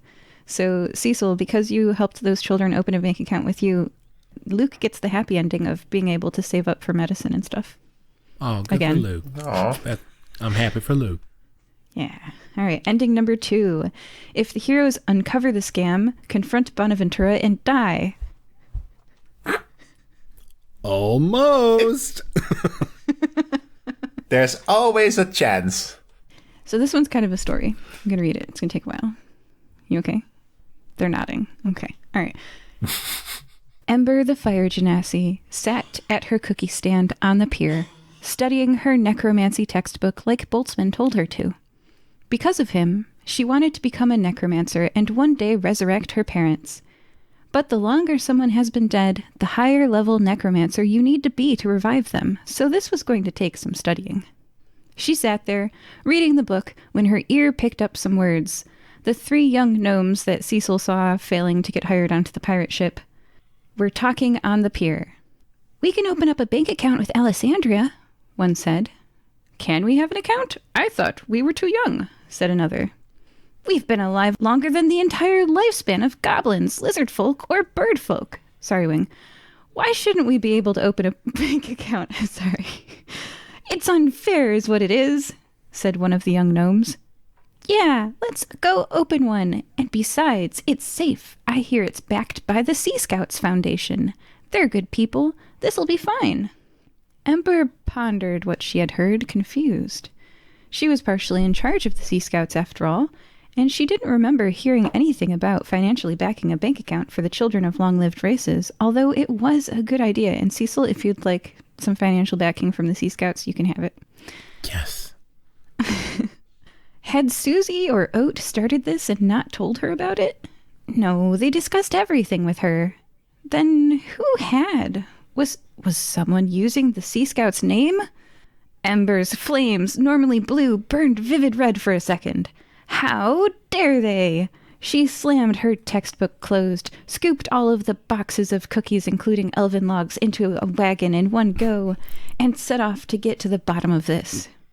Long story short, skip, Ember arrived on the yacht after the battle scene that I had planned out. There were crates that you guys could have hidden behind. The crates were full of straw and little black vials. Anyway, Ember arrived on the yacht to find 3 very recently deceased adventurers. Figuring that you three were trying to help clear the Sea Scout's name and that she owed you, she revives you using her newly learned necromancy spells. She isn't powerful enough to revive her parents just yet, but she can handle some adventurers who died very, very recently. You all woke up to the concerned face of an 8-year-old Fire Genasi Sea Scout. Bonaventura was nowhere to be seen. You live to fight another day, everyone. See, you wouldn't have died. That was good. You could have won that fight because inside the crates are these vials of 20 temporary HP vials. So you could have had infinite health. But you didn't open the crates. Okay. Ending 3. There's only 2 left. You guys want to hear second to last ending? Sure. Yeah. Yeah. Okay. If the heroes uncover the scam, confront Bonaventura and destroy the book, sending him back to hell. Congratulations, you 3. You uncovered the scam, confronted Bonaventura, and got out with your lives. That was a very dangerous situation, taking on a horned devil far above your difficulty level. You all really could have died there. But because you were clever and figured out to destroy the book, which I think you sent it to buy cookies, Bonaventura Halavy's link with this plane was broken and he was sent back to hell. Where he fumes, he'll get you one day. But no worries, that's way in the future. Until then, you've got a yacht, and you've got some boxes of weird black vials, and you've got some very sad, young, long-lived children. And then I would have asked you, what do you do with the yacht? Are the sad, young, long-lived investors going to get their money back? Do you report Alessandria to the authorities or let her go? And then you guys do... Yep. She'll come back with those cookies any second now. And the very last possible ending... Other than you could have won the fight by drinking the vials, but I thought that was not likely to happen because you guys, who drinks just random vials? So I don't know. Anyway, but Wing is raising their wing. So last possible ending: if the heroes uncover the scam, tell the vengeful lament about the existence of a luxury yacht that is departing away from the safety of the harbor and into the isolation of international waters, and the pirate ship attacks the yacht out of view.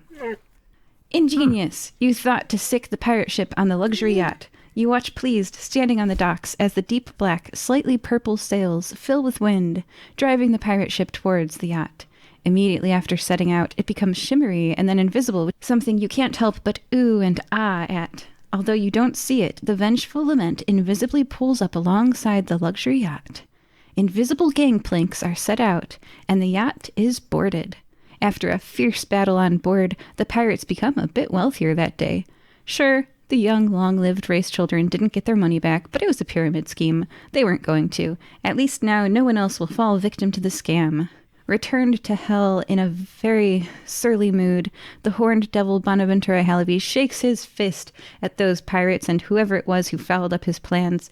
He'll find you one day, fire-breathing kittens, and he'll be back for his revenge then. But until then, no worries. Anyway, so those were the possible endings. It said you have money rain. I think it sounds like we had the best ending because we have money now and the children are okay. Yeah. Everybody wins. I like to think that we Luke did got that. to live a happy life. That was quite nice. I did a good deed. We are heroes. We're the good guys. You can tell because we signed a deal. 2/3 of us signed a deal with the devil for our soul and money and screwed over some orphans. Good guys. And with a zero gold investment, we're now getting paid $1 million gold over the course of 50 years. That's an interest return rate that I can't even fathom. That's an annuity right there.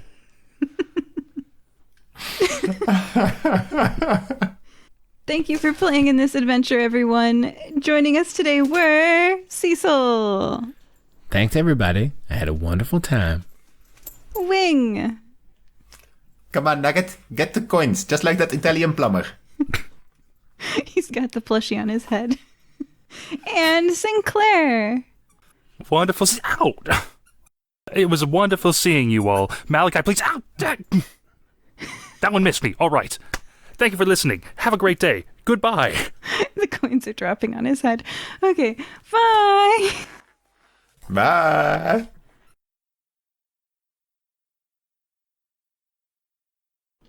Consequences to selling your soul. Something the players don't know. Because why would Bonaventura Halavy tell them?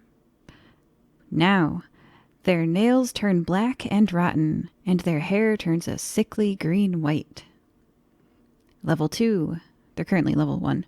Level 2. Over time, their skin begins to break out in rashes and strange growths, forming into occult symbols that marks them as one of the damned. And for the feathered, their feathers fall out. Level 3. Temples and churches refuse them entry, and healing magic even sometimes fails to do anything for them, which translates into a 50% fail chance from all healing spells. Level 4. Friends and loved ones come down with diseases in their presence and then begin to shun them. And, when they die, they can't be raised, not even by a quick revivify. It just doesn't work. If they ask to be helped, there is nothing anyone external can do. Selling your soul is something between you and Bonaventura Halavi. Maybe you can buy it back if you can get something as valuable. Good luck.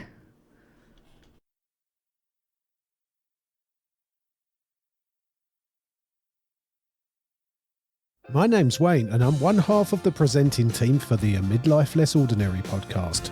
Join Trev and myself for our weekly magazine show that promises to help you become a cool older dude. We sum up the weekly news, give movie stream recommendations, have interviews with anyone from musicians to taxidermists, encourage people to go outside their comfort zone and make the most of their lives.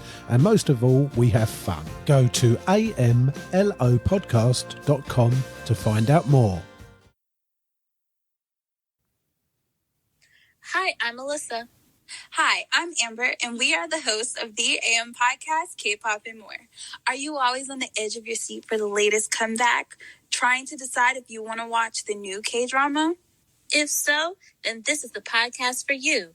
We're two best friends who discuss the latest in K-pop, K-dramas, and K-entertainment.